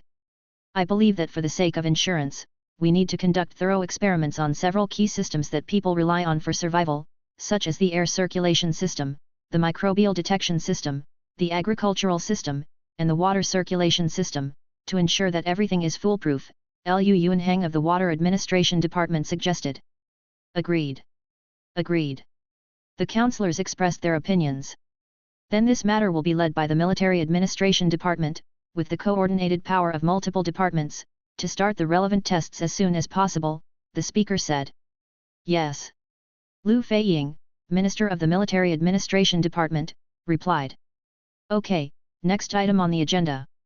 Regarding the electricity issue, I have some questions I would like to ask Councillor He Jinghui, said Tian Huamao, Minister of Energy. Oh? Please speak, said He Jinghui, Minister of Security. How much authenticity is there in this geothermal power plant construction plan sent back from abroad? Tian Huamao asked. The geothermal power plant construction plan they were talking about was actually the plan used by Xiaolin to entrust the foreign joint construction team to build the Antarctic Supercomputing Center. After obtaining relevant information, the foreign intelligence personnel of the Security Department secretly transmitted it back to the country. In fact, various countries did not impose relevant blockades against Hua Nation, because they all believed that this technology flowed out from Hua Nation. According to relevant intelligence, in mid-last year, a joint investigation and construction team composed of multiple countries successfully built the world's first geothermal power station in Antarctica. The plan used is exactly the one in our hands, He Jinghui, Minister of Security, replied. Chapter 78. Tian Huamao nodded and stopped talking. There is also a question of whether we should make this emergency plan public. According to the current plan, the underground base has a full capacity of 1.2 million people. And our Hua country currently conservatively estimates that there are still about 600 million people. If we want to accommodate the entire population, we need to build at least 500 such underground bases. Shang Yangping of the Ministry of Civil Affairs paused and continued. Assuming that all the technical plans are made public, do the local authorities have the ability to build underground bases? Moreover, the public panic caused by the disclosure of information may lead to riots and wars in various resettlement camps. If it is not made public, how many such bases can we build in a year or two relying on ourselves? 1 or 2. Then where will the rest of the people go? This is a very sharp question. Given the current situation, it is still possible for the Parliament to concentrate its forces to build 1 or 2 survival bases in a year or two, but it is unrealistic to build hundreds. If the Parliament has difficulty completing the work, the local authorities have almost no ability to complete it. In this way, almost all resettlement camps will be wiped out within 2 or 3 years after the outbreak of the ecological crisis. The congressman did not speak. Hu Qingying, the director of the Ministry of Health, said. I think it is necessary to make the technical plan and construction technology public, at least there is still hope of survival. Otherwise, within 2 years, almost all the people of Hua country will die of starvation. But in order to avoid public panic, I think the news should be passed on to the highest level managers of each resettlement camp. And promise that if they have not built an underground base after the crisis breaks out, the managers will be allowed to bring their families into our underground base. In this way, the news can be spread out, and the stability of the resettlement camp can be maintained as much as possible. As for how many people will survive in the end, we can only leave it to fate. What I need to emphasize is that the focus of our consideration is no longer on guaranteeing how many people will survive, but to ensure that human civilization is not cut off. So who can enter the base? Who should survive? It should be those experts and scholars from all walks of life, as well as young people. They are the future. The congressman frowned, and it was obvious that they did not quite agree. Hu Qingying's proposal was too naive, and its implementation would inevitably encounter heavy resistance. Once the news is released, it will not be controlled by the parliament. An open secret will no longer be a secret. Furthermore, who will determine this list? Who should die? Who should live? And what are the criteria? You say you are an expert, and I also say I am. In the face of survival, no one will be humble, and in the end, it will still be chaos. Although Hu Qingying's proposal is too naive, the angle is right, and the inheritance of civilization is higher than survival. How about this? Let's release some of the news. The Parliament will announce all the technical plans for building underground bases, and suggest that resettlement camps with conditions should start construction as soon as possible. Those without the conditions can jointly build with multiple resettlement camps. And inform each resettlement camp to use this method to deal with possible crises in the future. But let's keep the outbreak of the ecological crisis a secret for the time being, Yan Zhengping said. The congressman nodded in agreement. In this way, the parliament and the local authorities have formed a kind of complementarity. The two goals of the inheritance of civilization and the survival of mankind have achieved coexistence. The emergency plan was eventually named the 2055 ARC Plan. For security reasons, the complete plan was only known to the 19 congressmen who participated in the meeting. Subsequently, as part of the 2055 ARC Plan, the 2055 Human Survival White Paper, which was formulated with the goal of guiding human survival, was printed and distributed to various resettlement camps 2 months after the end of the parliamentary meeting. This white paper disclosed the technical standards for the construction of underground bases, as well as a simplified version of the human life support system. At the same time, the military also began a series of intensive mobilizations. The entire southeast military region withdrew north and took over the peacekeeping mission in the northern part of the central military region along the Yangtze River. The southwest military region retained Sichuan and abandoned the 3 provinces of Nanjiang, Huiguang, and Bahai. The troops were transferred to Leizang in the northwest region for rest. Subsequently, the southwest military region, the northwest military region, and the northeast military region each transferred 2 divisions, a total of 60,000 people, to cooperate with the central military region to start construction of the country's first large-scale underground human survival base, the Mozang Ark Base, in the uninhabited area of Mozang Gobi in western Xinjiang. March 18, 2055 AD. Hushan Province, Haizhu City, Matang Resettlement Camp. 21:30 in the evening. It was late at night, and everyone should have rested at this time. But tonight, no one is sleeping. Matang Resettlement Camp is located on an isolated island at the mouth of the Yangtze River. The only connection to this isolated island is a 2-kilometer-long bridge across the river, the Mayan Bridge. Due to the lack of electricity, both the bridge and the island are pitch black. But even in such a night, looking along the night light, you can clearly see people moving on the bridge. To be precise, those are not people, but walking zombies. They walk very slowly, crowding the bridge. Have you contacted the military region? Zhou Wenxian, the mayor of Haizhu City, asked. Chapter 79. We've made contact. The troops are on their way and are expected to arrive in about 2 hours, the secretary next to him said. 2 hours. I don't know if we can hold out that long.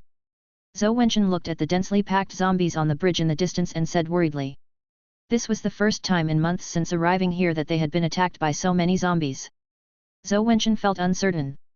He didn't know how to defend against these zombies. Only some of the police had guns, and ammunition was scarce. The rest only had kitchen knives. Mayor Zhou, I don't think these zombies are planning to attack us, the secretary next to him said. Oh? What makes you say that? Zhou Wenxian asked. Think about it, if they really wanted to attack us, wouldn't they be swarming over here? 2 kilometers is a short distance, they'd be here in no time. But look at them now, they're just walking slowly. It'll probably take them over an hour to reach this side of the bridge, the secretary analyzed. Zhou Wenxian nodded in agreement. It was a bit strange. But then again, zombies have no brains, everyone knows that. So you can't think about it with normal logic. The gate to the settlement was tightly locked, and blocked with stones on the other side. The people responsible for defending the city wall stared intently below, not daring to act rashly. An hour and a half later, the zombies arrived at the gate. They hissed and roared in low voices. Although each zombie's voice wasn't loud, the combined sound of countless zombies was like a surging river, thick and continuous, making people's eardrums ache. Sure enough, as the secretary had said, these zombies stood at the city gate and did not attack. They seemed to be waiting, not knowing what they were waiting for. Mayor Zhou, do you think they might be waiting for the troops to arrive? The secretary asked. Don't talk nonsense, do you think the zombies have become spirits? Zhou Wenxian was starting to dislike this secretary. How could this jinx be so accurate? The secretary hurriedly shut his mouth and stopped talking. About half an hour later, gunshots came from the other side of the bridge, it should be the troops arriving. The zombies on the bridge began to stir restlessly. They rushed frantically towards the other side of the bridge, completely oblivious to death. The gunshots grew fainter and fewer, gradually fading away, and the zombies became quiet again. What's going on? Could it be? The secretary was about to say that the soldiers had been wiped out by the zombies, but Zhou Wenxian interrupted him. Shut your jinxing mouth! Zhou Wenxian scolded. It was too dark, they couldn't see what was happening on the other side of the bridge. Half an hour later, the zombies ran back, and they frantically attacked the settlement. Unable to break through the gate, they piled on top of each other, layer upon layer, eventually forming a slope as wide as the bridge, and the zombies behind rushed madly into the settlement. No one could resist, the settlement's defenses were like paper, and it was quickly breached. March 19, 2055 AD, 3 am. The Matang settlement was breached, and all 320,000 residents perished. Yuzhou Province, Kunfan City, Southeast Military Region Headquarters. Haven't you made contact yet? Zhong Zhenyu paced anxiously, shouting in the office. Not yet. The communications soldier lowered his head, not daring to say a word. Military satellites were still usable, and satellite phones could be used to make calls. This is outrageous. Outrageous. A force of 10,000 men just disappeared? What about the Matang settlement? Have you made contact? Zhong Zhenyu continued to ask. For ease of communication, most settlement headquarters were equipped with a satellite phone. No. The communications soldier replied. Commander, I have a bad feeling. The secretary said from the side. Go, send a reconnaissance company to take a look. Remember, if there is any danger, retreat immediately, Zhong Zhenyu instructed. He also had a bad feeling. Yes. The secretary obeyed and left. 5 hours later. Commander, something terrible has happened. The secretary rushed in anxiously and said. What's the situation? Zhong Zhenyu quickly asked. The reconnaissance company reported that the Matang settlement is empty, and there are many zombie corpses on the ground. Judging from the situation at the scene, they must have encountered a zombie attack, the secretary said. What about our people? Zhong Zhenyu continued to ask. On the opposite bank of the settlement, we found our troops' vehicles and weapons, and a large number of bullet casings remained on the ground. The secretary didn't continue. Clang. Zhong Zhenyu slumped into his chair. 10,000 people. That was his most elite force. Those children were still so young. At this moment, he was heartbroken. In his heart, he was extremely reluctant for these children to go out and kill zombies, the casualties were too severe. But facing the settlement's request for help, he couldn't ignore it. But what was the final result? He fulfilled the sacred promise of protecting the territory and its people, but not only did it not change anything, it also sacrificed 10,000 fresh lives in vain. Why is this happening? What should be done?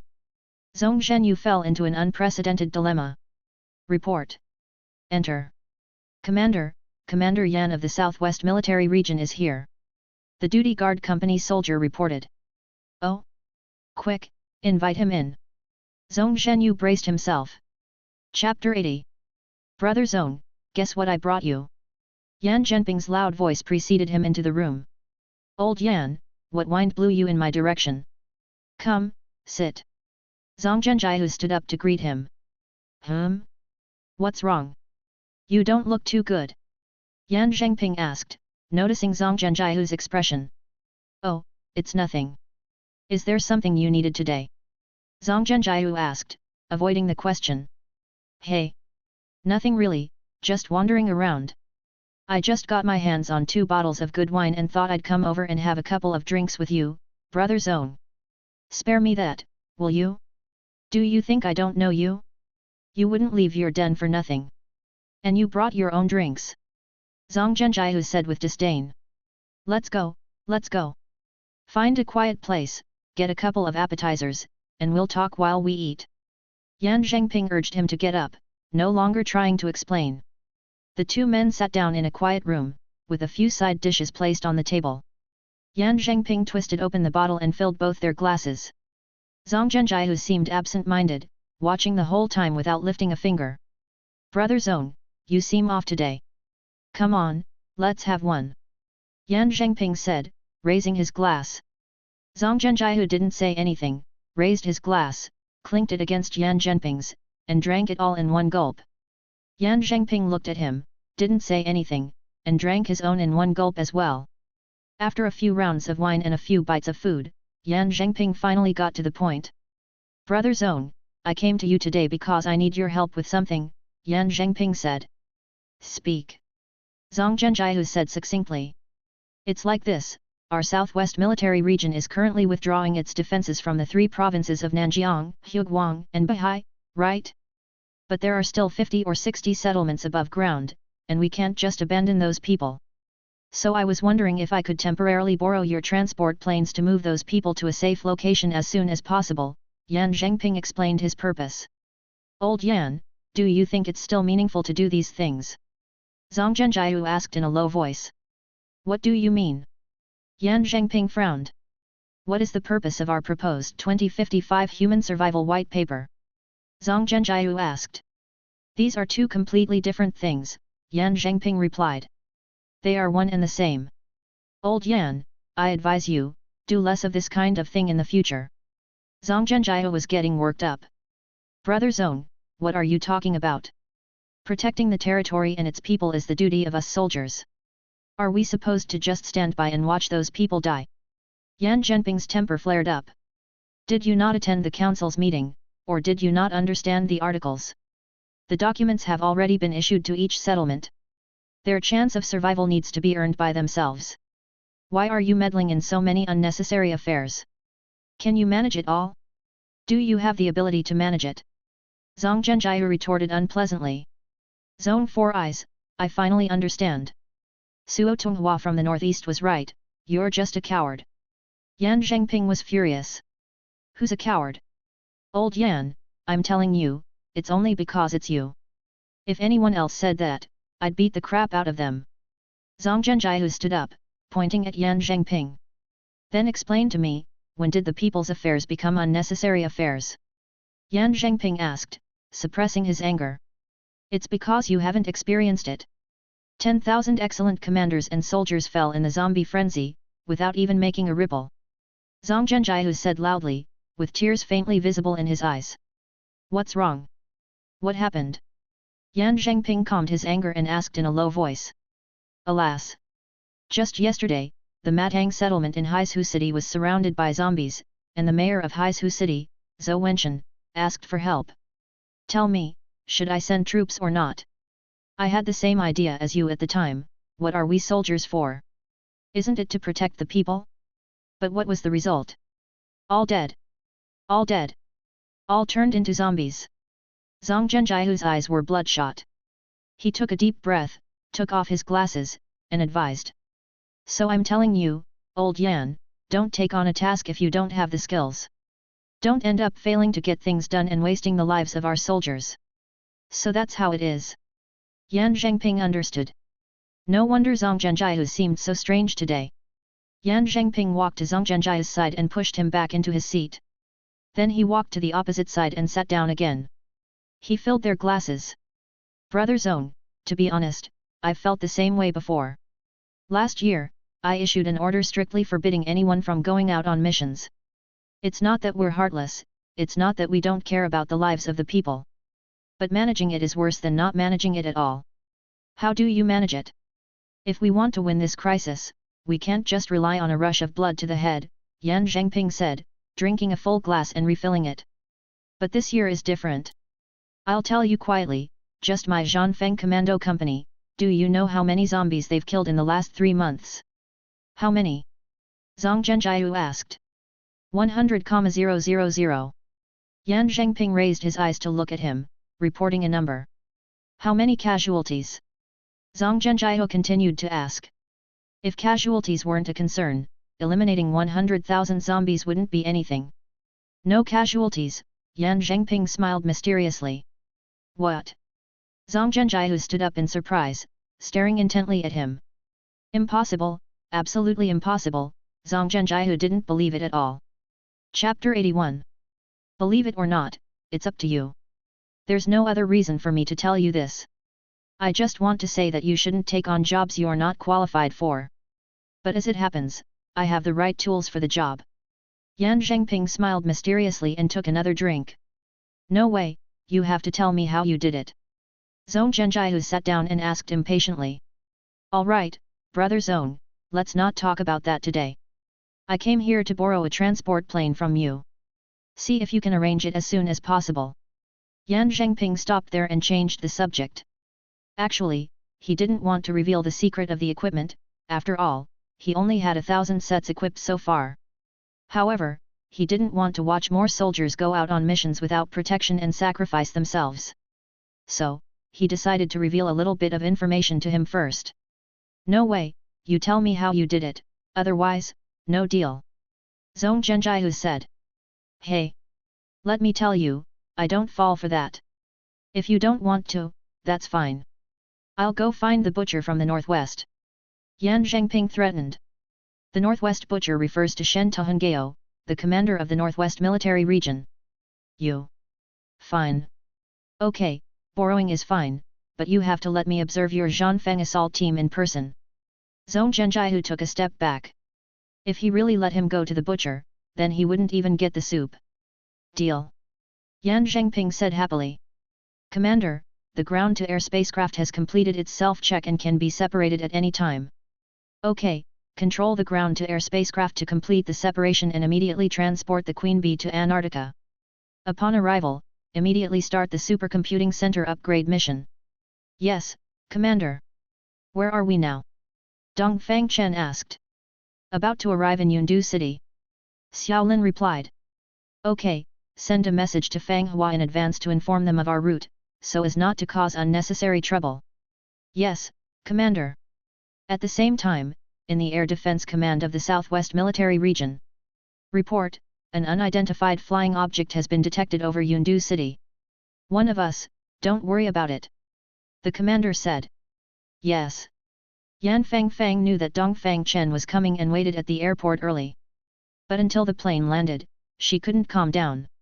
She wasn't excited because of Dongfang Chen's arrival, but because of the plane in front of her. This plane was completely different from the ones she had seen. The entire fuselage had a slender trapezoidal shape, narrow at the front and wide at the back, with very small wings. Its flight mode was similar to that of a helicopter, and it could hover directly in the air, but it didn't have a propeller. There were 3 huge turbine devices at the bottom of the plane, 1 at the head and 2 at the tail.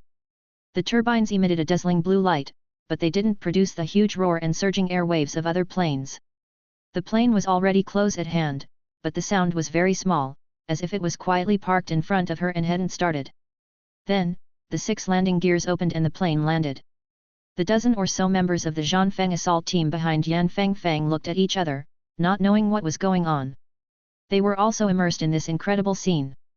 The cabin door opened, and Dongfang Chen walked off the plane with a smile. "What's wrong?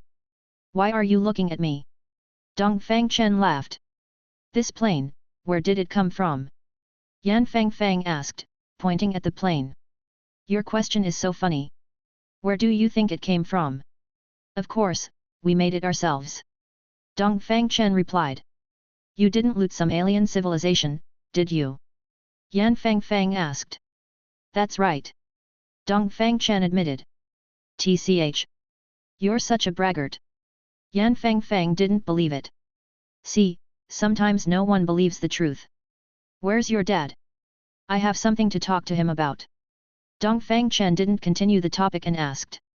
"He went to the Southeast Military Region and hasn't returned yet," Yan Fangfang said. "Oh? Will he be back today?" "I don't know, let's go back first, and then I'll call and ask." "Okay, let's go then." The group split into several cars and entered the military region headquarters. Not long after, Yan Zhengping also returned with Zhong Zhenjiahu. "Hey! Why is Xiao Chen here? A rare guest." Yan Zhengping was a little surprised to see Dongfang Chen. This was Dongfang Chen's first time in the Southwest Military Region. "Fang Fang, take your Uncle Zhong out for a walk. He wants to observe the combat scenes of the Zhanfeng assault team. Take him to see it. But be careful," Yan Zhengping said to Yan Fangfang. "Okay." Yan Fangfang nodded and then said to Zhong Zhenjiahu. "Uncle Zhong, this way, please." "Okay." Zhong Zhenjiahu couldn't wait to leave with Yan Fangfang. How could he know that this departure would just miss the real Buddha? And Yan Zhengping was obviously doing it on purpose. At the moment, he didn't want Zhong Zhenjiahu to get in touch with Dongfang Chen. "Xiao Chen, what can I do for you today?" Yan Zhengping asked as he entered the office. "Yes. There is indeed a small matter that I want to trouble Commander Yan with." Dongfang Chen was not polite. "Oh? Tell me." Yan Zhengping motioned for him to sit down and talk. It's like this. In a while, our base is preparing to recruit a new batch of people. I want to borrow a few people from you to train the new recruits, Dongfang Chen said. Chapter 82. Are you planning to build your own armed force? Yan Zhengping didn't answer but asked instead. You could say that. Commander Yan, it's legal at the moment, Dongfang Chen replied. That's right, it's legal. Xiao Chen, have you ever thought about coming to work for me? Yan Zhengping switched to another question. Hey! Dongfang Chen was baffled. Commander Yan, are you planning to poach me entirely? Dongfang Chen joked. Ha ha ha. Look at you, kid, I'm just saying. How about it? Consider it. Yan Zhengping laughed. Forget it, Commander Yan, I'm too restless and don't like being controlled, Dongfang Chen refused. It's okay, you can take your time to consider it, Yan Zhengping said, stopping there and not intending to force him. Then about borrowing people? Dongfang Chen asked. No problem. But we're just in a business relationship right now. I can't lend you people for free, can I? Yan Zhengping put on a money-grubbing expression. Of course not for free. How about 10 people for 2 months, and 100 sets of combat suits? Dongfang Chen stated his price. Ha ha ha. Deal. It's settled then. Yan Zhengping beamed with joy. But I have one more condition, Dongfang Chen added. What condition?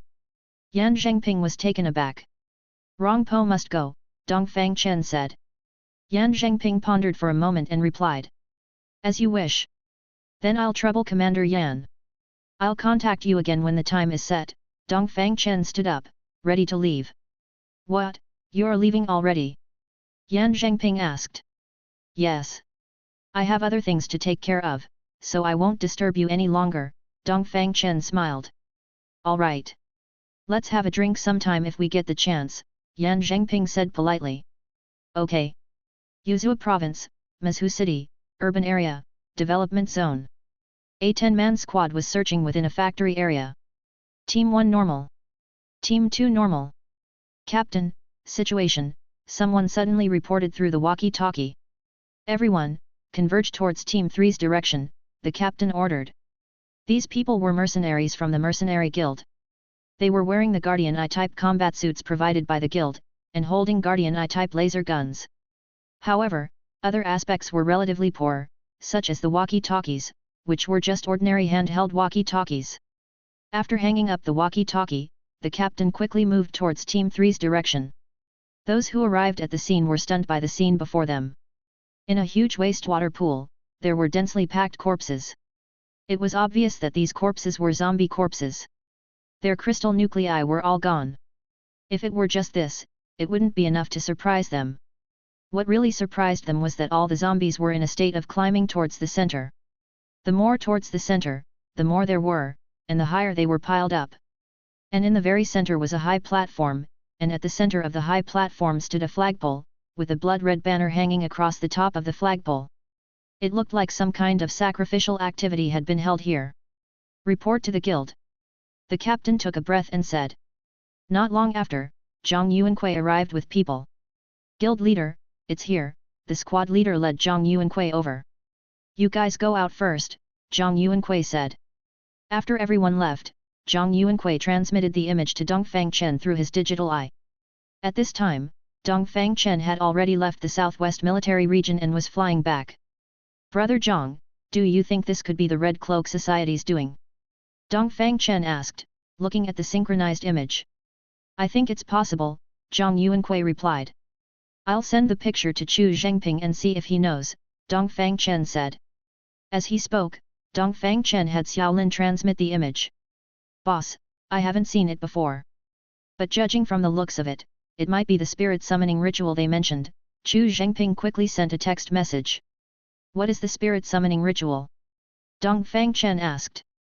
I'm not sure about the specifics, but I roughly know that the person presiding over the ritual can give zombies consciousness and make them obey him, Chu Zhengping replied. No wonder it's called the spirit summoning ritual. Then, does that mean someone can already control zombies? Dongfang Chen asked. Yes, Chu Zhengping replied. Okay, you're busy, Contact me again when you have news about this, Dongfang Chen said. Okay. Brother Zhang, according to the information provided by Chu Zhengping, this is likely a spirit summoning ritual held by the Red Cloak Society. The person presiding over the ritual can control zombies in this way, Dongfang Chen told Zhang Yuanqui the information he had obtained. Then that means the Red Cloak Society might attack humans by controlling zombies. Zhang Yuanqui made a further guess. If it wasn't to deal with humans, there would be no point in the Red Cloak Society doing this. Very likely, Dongfang Chen replied. Damn it, these bastards are really inhumane. Zhang Yuanqui said. Let's not worry about this matter for now, let's wait and see, Dongfang Chen said. Okay. Zhang Yuanqui also turned and left. Notice. All lurkers please note, from today onwards, the base will be open to receive the first batch of trainees. From the date of this announcement, if there are new people participating in the training, please register according to the prompts. Registration deadline, April 1, 2055, 23:59. Attached, registration instructions. Chapter 83. After composing this message on the plane, Dongfang Chen sent it to all the sleepers. Sleepers scattered across various locations received the message simultaneously. In the following half hour, dozens of messages flooded back like snowflakes. Because the registration guidelines had already clarified the method and entry point, and the filling format was also made into a form, everyone submitted their information quickly. Xiaolin, process this information and compile it into a list for me, Dongfang Chen said, too lazy to look at it himself, directly passing the task to Xiaolin. Yes, Commander. Dongfang Chen's decision to recruit new people at this time was also for a reason. He had been waiting for the completion of the base's power research and development bay and aircraft production bay. Only with aircraft could they have the means to travel. This way, they could bring the newly recruited sleepers from different regions back to the base. Now, the 2055 Human Survival White Paper had been promulgated for a full 2 months. The various settlements appeared calm on the surface, but were actually seething with undercurrents. Although the white paper publicly disclosed detailed construction information and supporting technical solutions for underground bases, seemingly hoping that the various settlements could develop scientifically and more healthily. But discerning people could see that the council was passing the buck. They might have already been abandoned. This viewpoint was gradually becoming the mainstream thought among the management of various settlements. Under this trend of thought, the development of many settlements began to deviate from the normal track, heading towards the dark side. At the same time, a miniature ground-to-air spacecraft quietly entered the atmosphere, flying towards Antarctica. Now that various countries were swept by the virus, no one paid attention to this visitor from outer space. The spacecraft landed next to the supercomputing center established by Dongfang Chen. From a close distance, it looked like an inverted safety helmet. The current scale of the supercomputing center was very small, and the structure was also very simple. At that time, in order to ensure the joint construction team completed the construction, the entire plan was designed very crudely.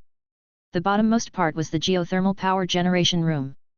10 heat collection pipes were drawn from the power generation room, extending directly downwards to the geothermal layer.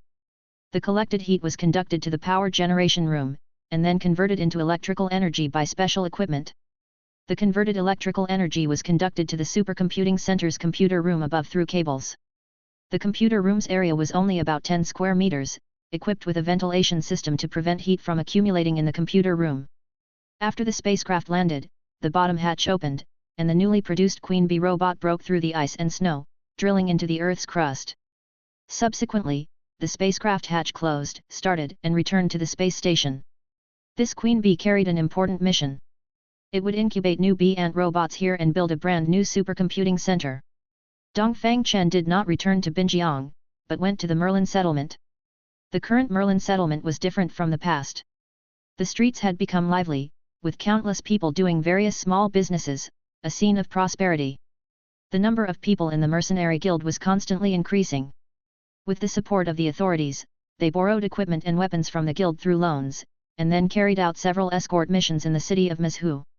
They brought back a large number of instruments and equipment, thereby restoring some processing and manufacturing capabilities. A helipad had been built on the roof of the Huitong Chamber of Commerce's backyard. Dongfang Chen landed the plane and entered the Huitong Chamber of Commerce directly. Mr. Dongfang, long time no see. Gu King I. What are you doing here? Dongfang Chen asked curiously when he saw Gu Qing'ai coming up to greet him. President Niu appreciates me and asked me to come over to help, Gu Qing'ai said generously. That's good. Dongfang Chen nodded in response. Are you here to see President Niu? I'll take you there. Okay. Under Gu Qing'ai's guidance, Dongfang Chen came to the president's office. Brother Niu, you're living comfortably now. Dongfang Chen joked as he entered the door. Mr. Dongfang. Why didn't you give me a heads up beforehand so I could welcome you? Niu Xingwang hurriedly stepped forward to greet him when he saw that the visitor was Dongfang Chen. We're all family, no need for formalities, Dongfang Chen waved his hand, indicating not to mind these things. After walking to the sofa and sitting down, he continued. It's been a few months since I've been here, and things have changed quite a bit. Now the affairs of the Chamber of Commerce and the Guild are on the right track. Every now and then, some things are transported back from the city. I've also acquired some, Niu Xingwang said. Dongfang Chen nodded, saying nothing more. Niu Xingwang turned to Gu Qing'ai and said. Qing'ai, go ahead and get busy. I'll call you if I need anything. Okay, President Niu, then you guys chat, Gu Qing'ai said, closing the door and leaving. Brother Niu, is there anything unusual? Dongfang Chen leaned closer to Niu Xingwang, pointing with his chin, and asked. He was asking if there was anything unusual about Gu Qing'ai. I haven't found anything yet. Are you overthinking it? Niu Xingwang replied. I don't know, I just feel like something's not quite right. After the death of No Culture, the enforcers of the Red Cloak Society have been slow to act. I suspect there's more to it than meets the eye, Dongfang Chen said. Could someone from the Sui Yang settlement have leaked information? Niu Xingwang asked. That's possible, but even if information is leaked from the Sui Yang settlement, it shouldn't be sufficient reason for the Red Cloak Society to cancel the operation. After all, their understanding of the information is limited. Dongfang Chen ruled out this possibility. Chapter 84. That's strange. Niu Xingwang was also confused. It's been quiet lately, almost unnaturally so. The tasks from the Mercenary Guild have also been very smooth each time. Normally, smooth is a good thing, but too smooth is a bit suspicious, Dongfang Chen said, deep in thought. Are you suggesting that the Red Robe sect might be plotting something in the dark? Niu Xingwang asked. Correct. Today, a mercenary squad from the guild discovered an anomaly in an abandoned factory in the city, Dongfang Chen said. What anomaly? Niu Xingwang asked. In a huge pool, there were thousands of zombie corpses piled up. We suspect someone performed a spirit summoning ritual, Dongfang Chen explained. What's a spirit summoning ritual? Niu Xingwang asked. The specifics aren't very clear, but we generally know that this kind of spirit summoning ritual can achieve control over zombies, Dongfang Chen said. So, you're saying the Red Robe sect has mastered a method to control zombies? Niu Xingwang boldly guessed. That's a possibility, Dongfang Chen replied. That's terrifying. Niu Xingwang was dumbfounded. Yes. Anyway, you still need to be extra careful. I brought a lot of decorations this time, and these decorations all have listening devices installed.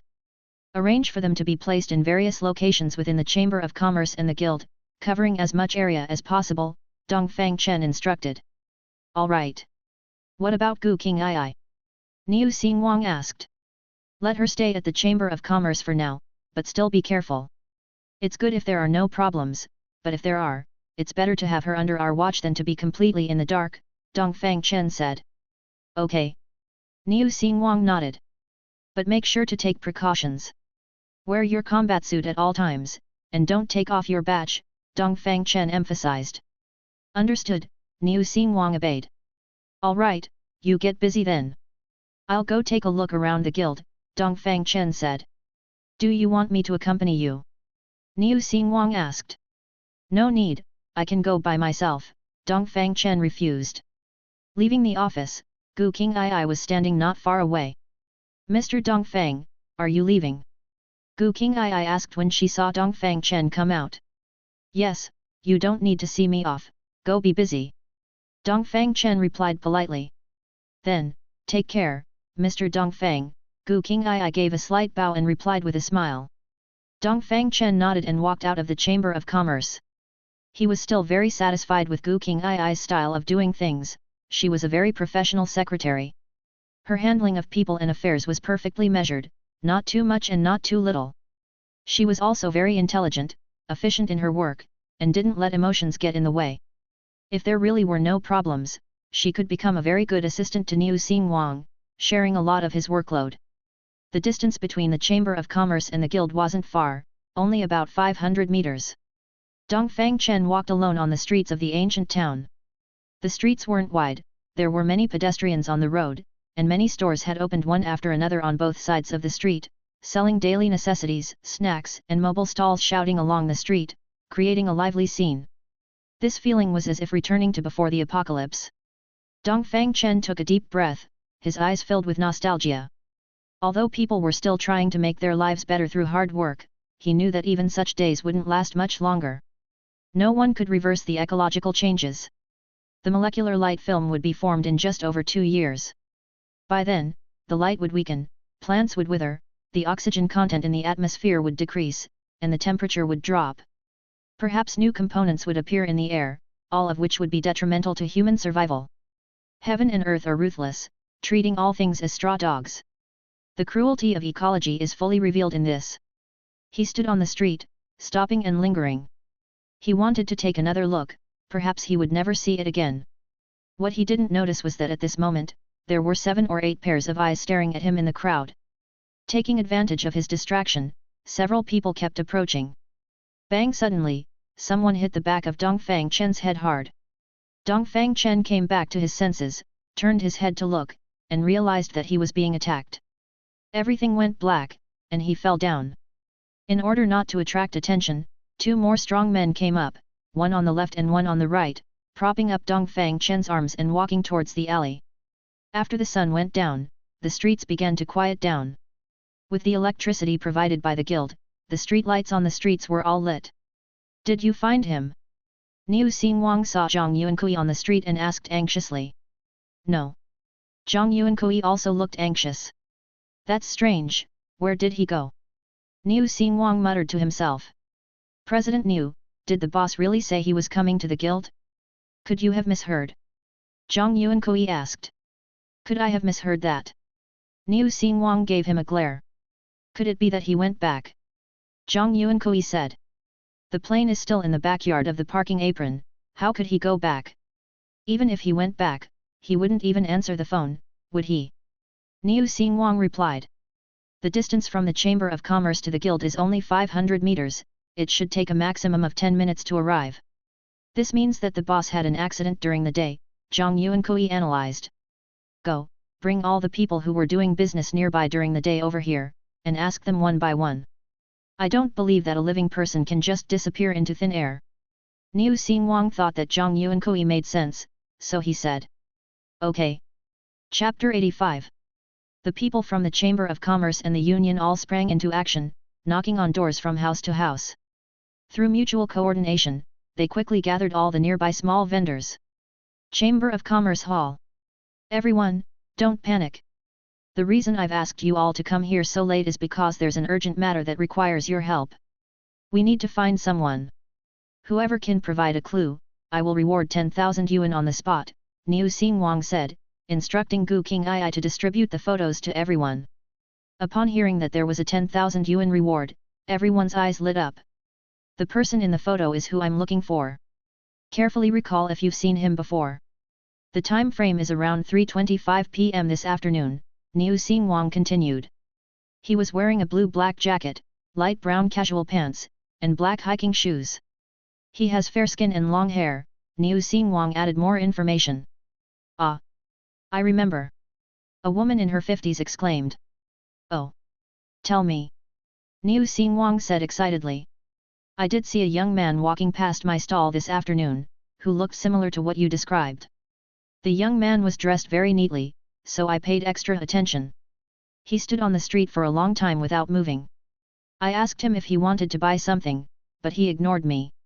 Later, he fainted for some reason, and then a few people came over and helped him away, the woman recalled. Oh, right. I also have a bit of an impression. It seems like someone did faint on the street this afternoon. I don't know if it's the person you're looking for, someone suddenly echoed. That's right, I saw it too, 2 or 3 other people nodded. Then do you have any impression of what the people who helped him looked like, or if they had any special characteristics? Niu Xingwang continued to ask. Everyone shook their heads. The woman tried hard to remember, but in the end, she still shook her head. She couldn't remember. Niu Xingwang immediately rewarded the woman with 10,000 yuan, and the other few who spoke also received 1,000 yuan each, which was credited to their transaction cards. The crowd dispersed. I think the boss didn't faint, he was probably attacked, Zhang Yuankui analyzed. I think so too, Niu Xingwang agreed. In their impression, Dongfang Chen's health was quite good, and he had never suddenly fainted before. Then who do you think it could be? Zhang Yuankui asked. Niu Xingwang shook his head and didn't speak. Everyone is tired today, go back and rest. Tian Xia, come with me for a moment. After a moment of silence, Niu Xingwang ordered everyone to disperse and asked Zhang Yuankui to return to the office with him. Boss Niu, did you discover something? Zhang Yuankui asked after entering the office. I suspect there's a mole in the Chamber of Commerce, Niu Xingwang said. Oh? Tell me about it, Zhang Yuankui replied. When Mr. Dongfang came today, he left me some decorations that contained listening devices. Tomorrow morning, have someone come and take away a portion. Mr. Dongfang's original intention was also to avoid people with ulterior motives from infiltrating the Chamber of Commerce and the Union as much as possible. I didn't expect someone to act so quickly. We hadn't even had time to set things up when something happened to Mr. Dongfang, Niu Xingwang roughly explained the situation first. So, you've suspected this for a while. Zhang Yuankui nodded. That's right. When Mr. Dongfang left the Chamber of Commerce today, he must have been targeted. Moreover, the other party clearly knew that Mr. Dongfang's identity was not simple and came specifically for him, Niu Xingwang analyzed. Logically speaking, it shouldn't be. Usually, I haven't revealed anything in front of outsiders, so no one should have noticed his identity, Zhang Yuankui recalled. Some people may have already noticed. Mr. Dongfang went to the Sui Yang resettlement single-handedly, which is a point of suspicion. There are also a few people in the Chamber of Commerce who roughly know Mr. Dongfang's position. Over time, I'm afraid it's no longer a secret that Mr. Dongfang holds a prestigious position in the Chamber of Commerce, Niu Xingwang said. Moreover, there's someone on my side, you've also met her, her name is Gu Qing'ai. She was brought back from the Sui Yang resettlement by Mr. Dongfang before. Mr. Dongfang has always been suspicious of her identity, but he hasn't found any substantial evidence. I can't determine whether this incident is related to her, Niu Xingwang added. Then why don't we call her over and test the waters? Zhang Yuankui said. No. Mr. Dongfang instructed that this Gu Qing'ai cannot be moved lightly. If there's nothing wrong with her identity, she will be given important responsibilities in the future. If there's a problem, she will also be of great use in the future. So, we can't move her for now, Niu Xingwang explained. What time is it now? The boss's safety is the most important thing, Zhang Yuankui disagreed. Wait a little longer, I think today's matter isn't that simple, Niu Xingwang said. Tell me about it, Zhang Yuankui said. On this point, Zhang Yuankui was still quite a bit behind Niu Xingwang. The characteristics of a soldier made him unaccustomed to those roundabout tactics. However, after becoming the president, he has improved a lot now. Mr. Dongfang isn't someone that anyone can take down. He has so much strange equipment in his hands, it shouldn't all be for show, Niu Xingwang said. You mean, the boss deliberately let them capture him? Zhang Yuankui understood a little. It's very likely, Niu Xingwang replied. Zhang Yuankui nodded and said nothing more. Chapter 86. The night passed without incident. Dongfang Chen woke up, stood up, and stretched. A notification sound came from his ear. He opened his digital eye and saw a pile of call requests and unread messages. They were all asking where he was. He didn't reply, but closed the dialogue window. He was locked in a metal cage, his hands and feet originally bound. But these petty tricks couldn't hold him. In fact, for him, such a cage and such a basement couldn't trap him. He was just waiting for the person who kidnapped him to come and see him. He even felt a little excited and expectant, thinking this was more fun. Before long, the door to the room opened. A person wearing a deep red cloak and a snow-white mask walked in, followed by several burly men. As expected, it was the Crimson Robe sect. The group walked up to the cage holding Dongfang Chen and stopped. The masked person spoke. "It seems you have some strength." One could hear that the masked person's voice was a bit hoarse. "Your eyesight is good," Dongfang Chen replied. "Interesting. What's your name?" "Before asking others, shouldn't you introduce yourself?" Dongfang Chen retorted.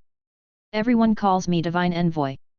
"You can call me Lord Divine Envoy," the masked person said. "Divine Envoy? What a big flag to wave. You don't even dare to say your real name." Dongfang Chen thought.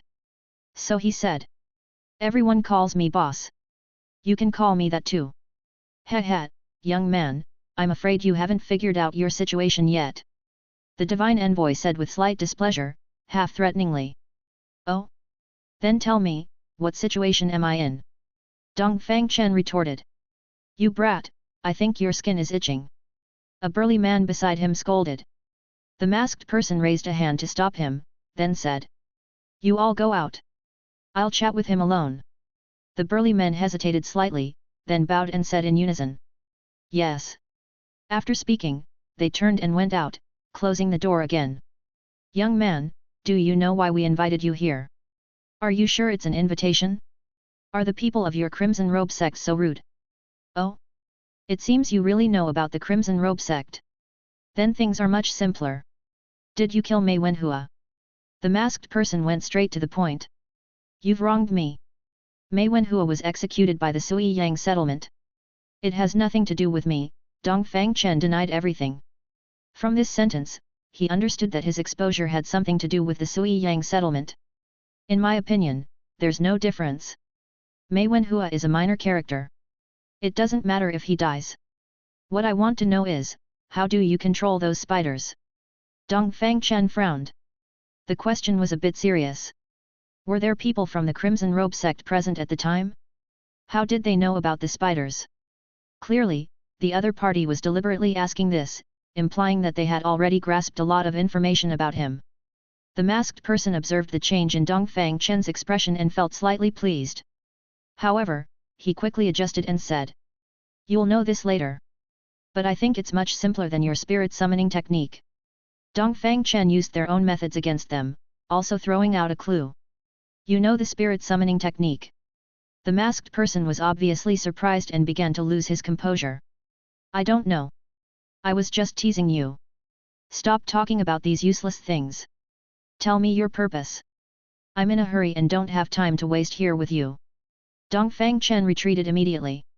From the other party's performance, he determined that a character like the Divine Envoy was not a very high-ranking position in the Crimson Robe sect, and he no longer had much interest in continuing the conversation.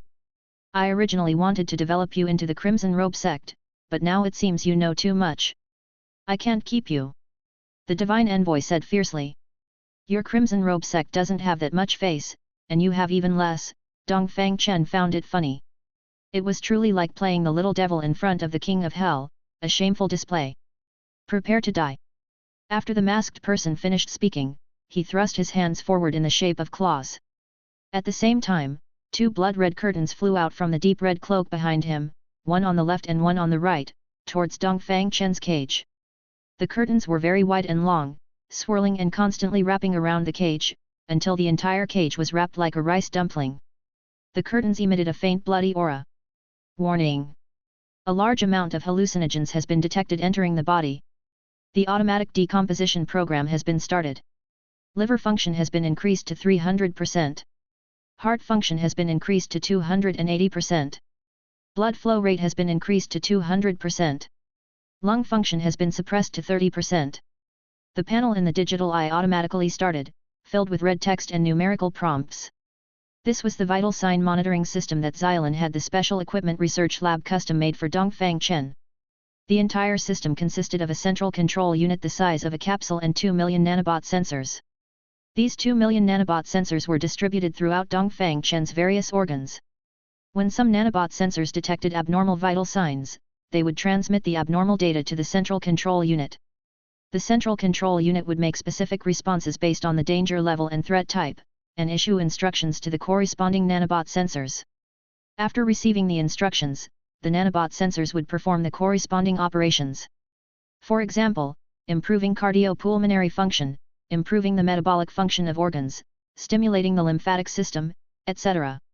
Chapter 87. For example, in the current situation, if Dongfang Chen ingests a large amount of hallucinogens, the central control system will issue instructions to the nanosensor robots in each organ, stimulating the corresponding organs to synthesize the specific proteases needed to break down the hallucinogens. By accelerating cardiovascular function and inhibiting lung absorption speed, it enhances detoxification speed while ensuring vital signs. After decomposition, it accelerates excretion to the kidneys. The formulation of this entire system control plan is supported by the computing power provided by the supercomputing center. From the detection of system anomalies to the central control system receiving the information and sending it to the supercomputing center for plan formulation, and then compiling the plan and returning the operating instructions, the entire closed loop actually takes only 2 to 5 seconds. The entire process does not require Dongfang Chen to issue instructions and is forcibly executed. According to Xiaolin, she has emergency disposal rights in the program settings. At the same time, Dongfang Chen felt a burst of dizziness and quickly ordered the nanobots to attack and decompose the red curtain.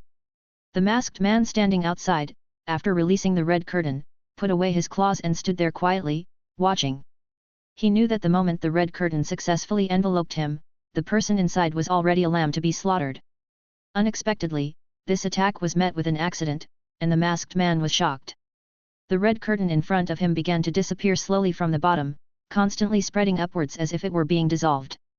In 10 seconds, the entire red curtain was completely decomposed. Due to physical exhaustion, Dongfang Chen, trapped in the cage, held onto the iron railing with his right hand, lowered his head, and was drenched in sweat. He had not fully recovered from the side effects of the hallucinogens. How is that possible? The masked man cried out in disbelief. Not bad, a very strange method. Dongfang Chen raised his head wearily and said with a smile. However, it's also a low-down trick. Dongfang Chen added. How come you didn't faint? Impossible, this is impossible. The masked man repeated these words. Dongfang Chen waved his hand, and the iron cage in front of him was quickly decomposed. He staggered out, looking slightly stronger than before. You are not worthy to know. Dongfang Chen said as he walked towards the masked man. Seeing Dongfang Chen approaching, the masked man retreated in a panic. Overwhelmed by panic, he no longer knew what to do. Say something valuable, or you won't be able to leave here today. Dongfang Chen casually dragged over a stool and sat down. Impossible. The masked man refused. Is that so? Dongfang Chen raised his hand, and the crimson cloak he wore disappeared, and so did his mask. As the mask disappeared, a face covered in deep blue blood was revealed. It looked as if he had been poisoned by some kind of potent venom, with blue blood vessels spreading upwards from his neck, exceptionally terrifying. His eyes were bloodshot, as if they had been congested for a long time. Feeling the mask disappear, the man hurriedly reached out to touch it. No wonder you wear a mask, so you're too ashamed to show your face, Dongfang Chen mocked. How could this happen? Impossible. Impossible. The man muttered incoherently. That just means you're ignorant. Can you talk now? Dongfang Chen asked. Impossible. Impossible. The man was still panicking and talking to himself. Dongfang Chen waved his hand again, and the man's legs began to decompose. The man lost his balance and fell to the ground. Stop. I'll talk. I'll talk. The man panicked. Dongfang Chen waved his hand, and the nanobot stopped moving. This is your last chance. If you can't say anything useful, you can die. Dongfang Chen warned. If I talk, can you let me leave? The man asked. I don't guarantee whether I can let you leave, I only guarantee that if you don't talk, you will suffer very painful punishment, Dongfang Chen said. What do you want to know? The man swallowed and asked. Let's talk about the Red Robe sect first. Tell me everything you know, Dongfang Chen said. In the past, our holy sect. Hey! The man was interrupted just as he was about to speak. Realizing something, he quickly changed his words. Oh, the Red Robe sect. In the past, the Red Robe sect was just a small sect with not many followers. As far as I know, after the virus outbreak, the Red Robe sect began to absorb a large number of followers. This is the case not only in Huiguo, but all over the world. I only joined after the virus outbreak, the man said. What is the hierarchy of your church? Dongfang Chen asked. I don't fully understand. I only know that my superior is a holy envoy, that's what he told me to call him. My identity is divine envoy, and below me are the good servants. The good servants have the right to develop followers in a city. To facilitate management, they will combine several families together to form a small group and choose a person with prestige from among them to be the messenger. That's roughly how it works, the man explained. How did you join the Red Robe sect? Dongfang Chen asked. He felt that this man's ability to withstand pressure was not very good. He confessed everything after being frightened, indicating that the Red Robe sect's level of developing power was just average. A few months ago, I was just an ordinary citizen of Mizhu. After being attacked by zombies and infected with the virus, I thought I was going to die. At this time, a person wearing a crimson cloak found me. He said he would let me follow him to get a chance to survive. I was very scared at the time, so I agreed. The man paused to catch his breath and continued. The holy envoy gave me a pill and told me to take it. I understood that even if I didn't take it, I wouldn't be able to survive, so I took a chance and swallowed the pill. I didn't expect that after taking the pill, I felt much better. Not only did I feel better, but I also felt like I had gained some kind of power. I was very excited and vowed to follow the holy envoy wholeheartedly. Chapter 88. What is the identity of the enforcer? Dongfang Chen asked. Enforcer? Enforcers should be on the same level as us. There is no subordinate relationship between us. We all listen to the Saint Envoy. However, they are not responsible for developing messengers, but only for cleaning up disobedient people or enemies. They also manage some halls, the man explained. What are halls? Dongfang Chen asked. They are some lackeys collected by the enforcers. They specialize in doing dirty work, the man explained. Tell me about the spirit summoning technique, Dongfang Chen said. Spirit summoning technique?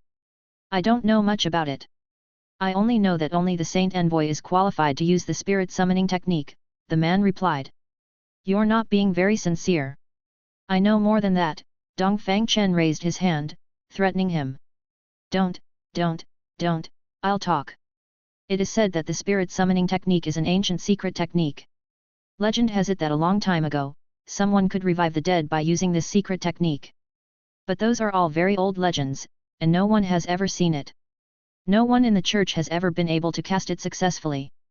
It is said that not long after the virus outbreak, a key figure in the church accidentally discovered that using the spirit summoning technique could awaken the consciousness of zombies, and after awakening, they would obey his orders. Since then, the Red Cloak Society has been able to develop rapidly, and its followers have spread all over the world within a few months, the man said. Anything else? Dongfang Chen asked. That's all I know, the man said. Have you ever personally seen your Saint Envoy use the spirit summoning technique? Dongfang Chen asked. No. The spirit summoning technique is a secret within the church. We don't have that qualification, the man hurriedly explained. All right. By the way, do you know Mei Wenhua from the Sui Yang resettlement? Dongfang Chen asked. No. The man hesitated before answering. Dongfang Chen pretended not to notice and said. Then tell me about it. Mei Wenhua is my subordinate. His level in the Red Cloak Society is benevolent servant. At that time, after Mei Wenhua's son was infected, I told him that there was a way to restore his son's consciousness, so he joined us, the man explained.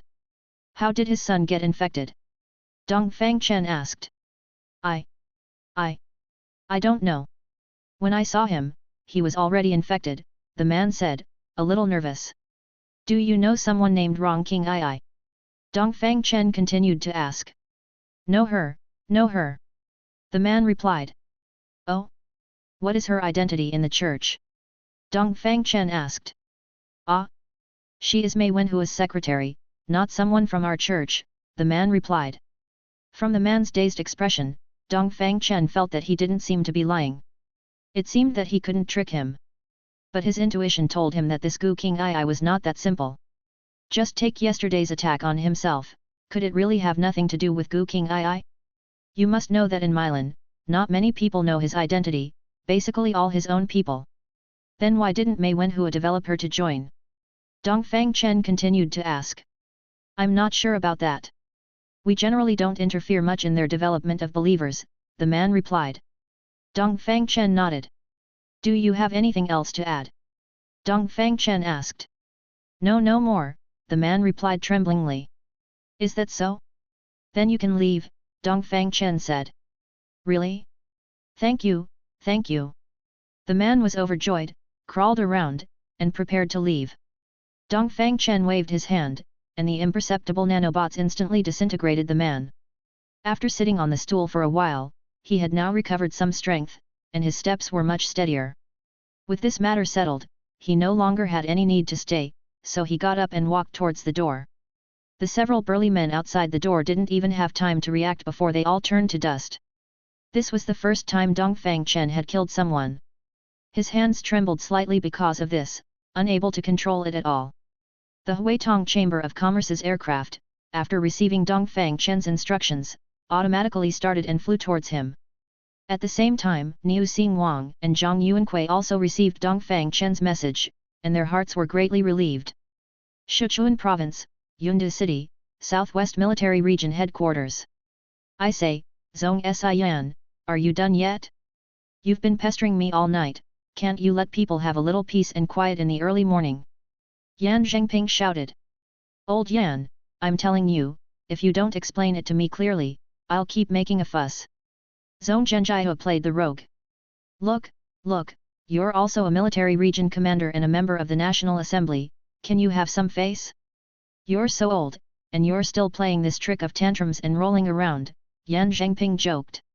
He said he was annoyed, but in reality, he was doing it on purpose. So what? I'm telling you, old Yan, you're really not kind. You've been hiding such good things all along. Can you bear to watch so many young lives die at the hands of zombies? Bear to watch? If I bore to watch, I wouldn't have brought you here. All right, I'm telling you, you owe me a big favor this time. Yan Zhengping said as he walked. Look at what you're saying, as long as you tell me where these equipment came from, I'll take care of the drinks in the future. Zhong Zhenjiao patted his chest and said. Good. You said it. Yan Zhengping pointed at him, confirming. I said it. Zhong Zhenjiao said without hesitation. Yan Zhengping nodded, opened the office door, and the two walked into the office one after another. Walking to the desk and sitting down, Yan Zhengping picked up the satellite phone in his hand and dialed a number. Hello, Dad. Yan Fang's voice came from the other end of the phone.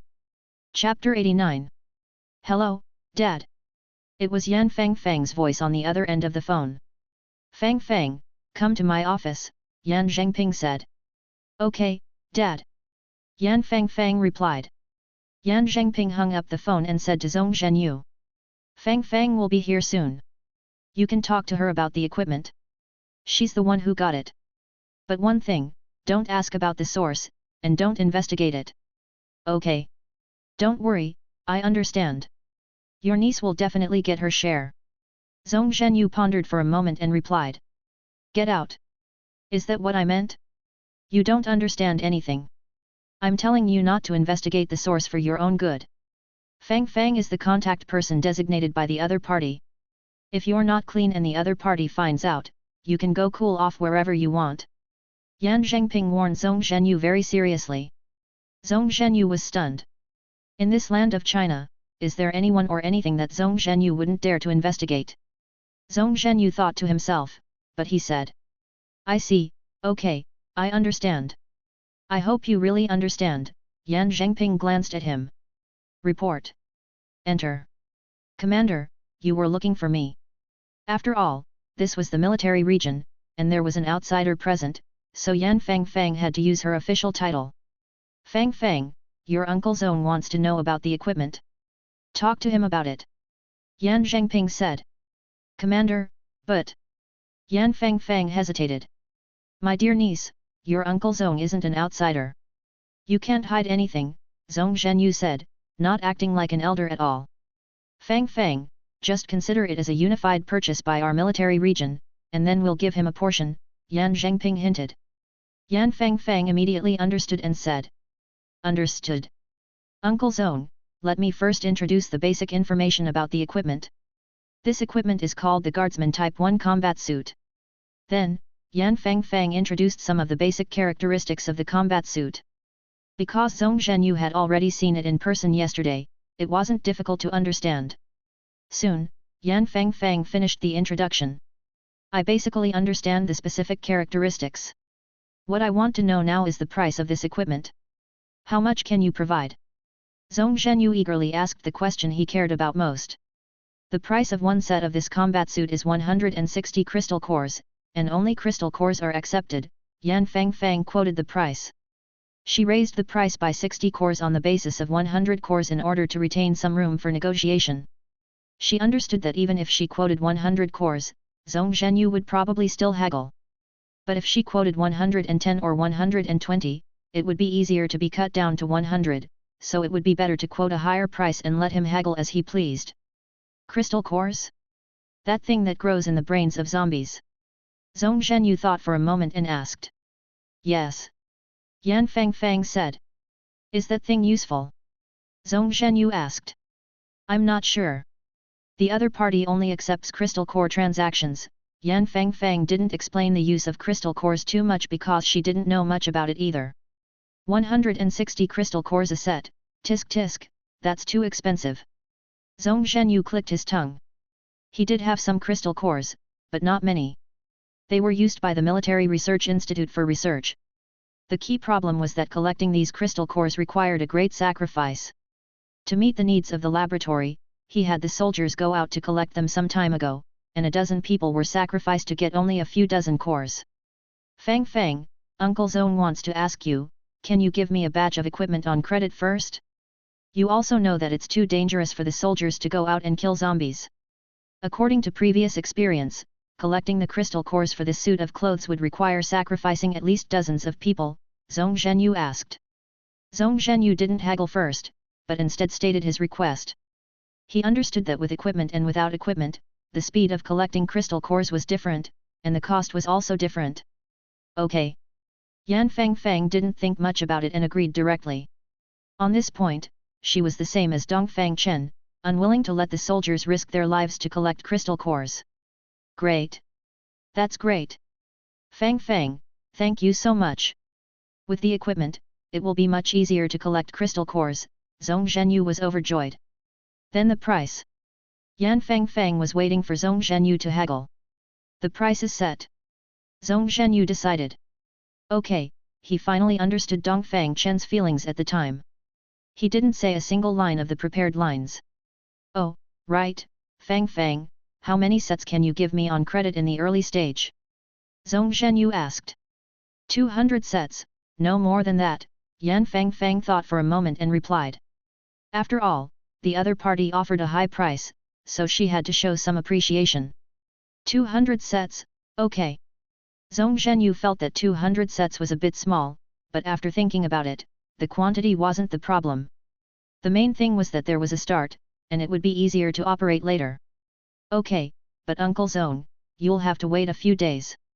The equipment we have on hand has already been distributed. I'll reserve 200 sets for you next time I pick up the goods, Yan Fangfang added. Is that so? How long will it take? Zhong Zhenyu asked. I have to contact the other party first. Please wait a moment, Yan Fangfang said and walked out. Walking into a secluded office, Yan Fangfang closed the door and dialed Dongfang Chen's phone. At this time, Dongfang Chen had just finished dealing with the Red Cloth sect and boarded the plane. Hello, Sister Yan, is there anything you need when calling? When no one was around, Dongfang Chen no longer used everyone's nicknames. Boss, it's like this. Yan Fangfang roughly explained the situation. Wow, Sister Yan, you're really ruthless. You quoted 160 crystal cores for a set of clothes. Chapter 90. How would I know he wouldn't haggle? Yan Fangfang explained. Alright. No problem there. I've expanded the equipment production warehouse twice already, and the shipping speed is much faster now. As long as you send more crystal cores over here, the production capacity can be continuously expanded.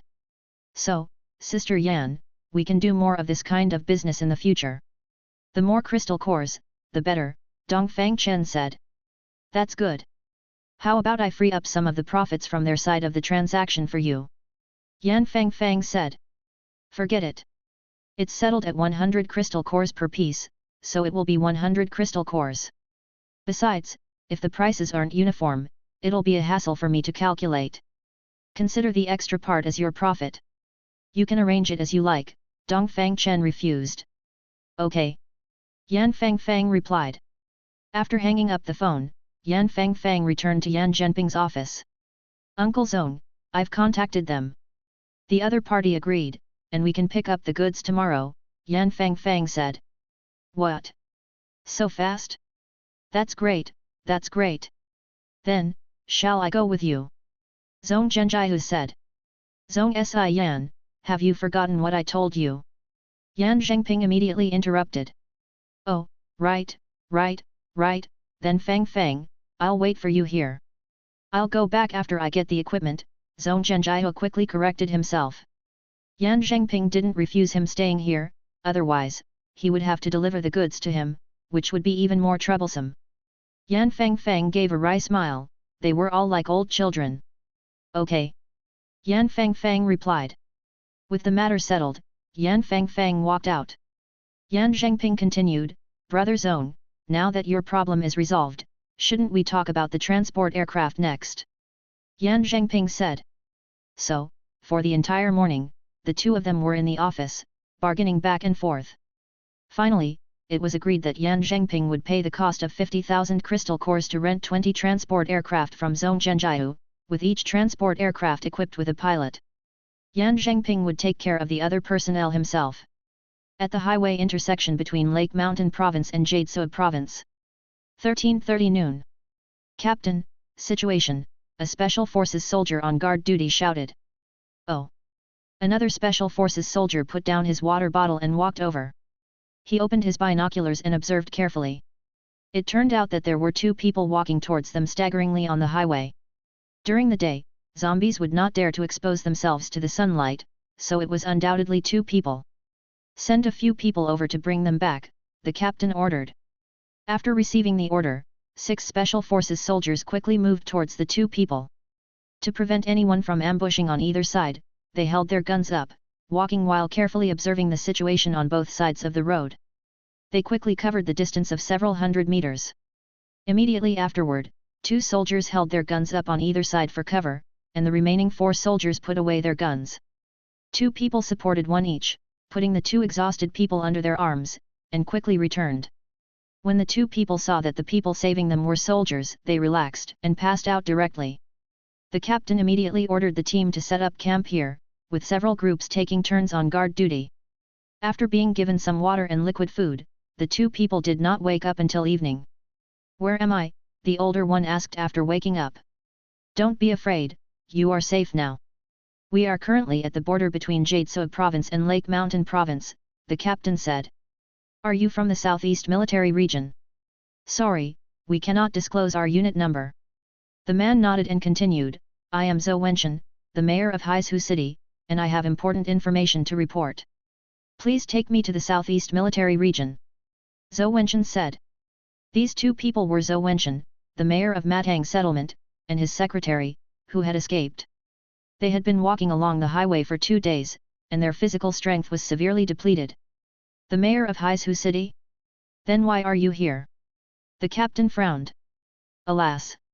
The Matang settlement I was in charge of was besieged by hundreds of thousands of zombies 2 nights ago, and no one survived. My secretary and I were only escorted out by many people risking their lives, Zhou Wenchen roughly explained. Hundreds of thousands of zombies besieged the city. The captain was a little surprised. You should know that, so far, there has not been such a large-scale zombie siege incident in the country. At most, there have only been dozens or hundreds. The reason is very simple, zombies have no intelligence and cannot launch organized, large-scale attacks. You should rest well first. We will escort you to the Southeast Military Region early tomorrow morning, the captain comforted them and walked out of the tent. Brother, are we really going to the Southeast Military Region? A girl in Special Operations uniform asked. It was Luoyar. And this captain was none other than Shen Vengong. Yes. We came out this time to give everyone experience anyway, so going anywhere is the same, Shen Vengong said. Yes. Luo Er nodded. The team led by Shen Vengong was the Special Operations Team, Dark Knight, initiated by the Military and Political Department and established in the Central Military Region. This team was entirely composed of mutants, but everyone's abilities were still very weak. At noon the next day, Shen Vengong led the Dark Knight team to the Southeast Military Region. Hello, we are from the Central Military Region and have urgent military affairs to report to the commander. This is my ID.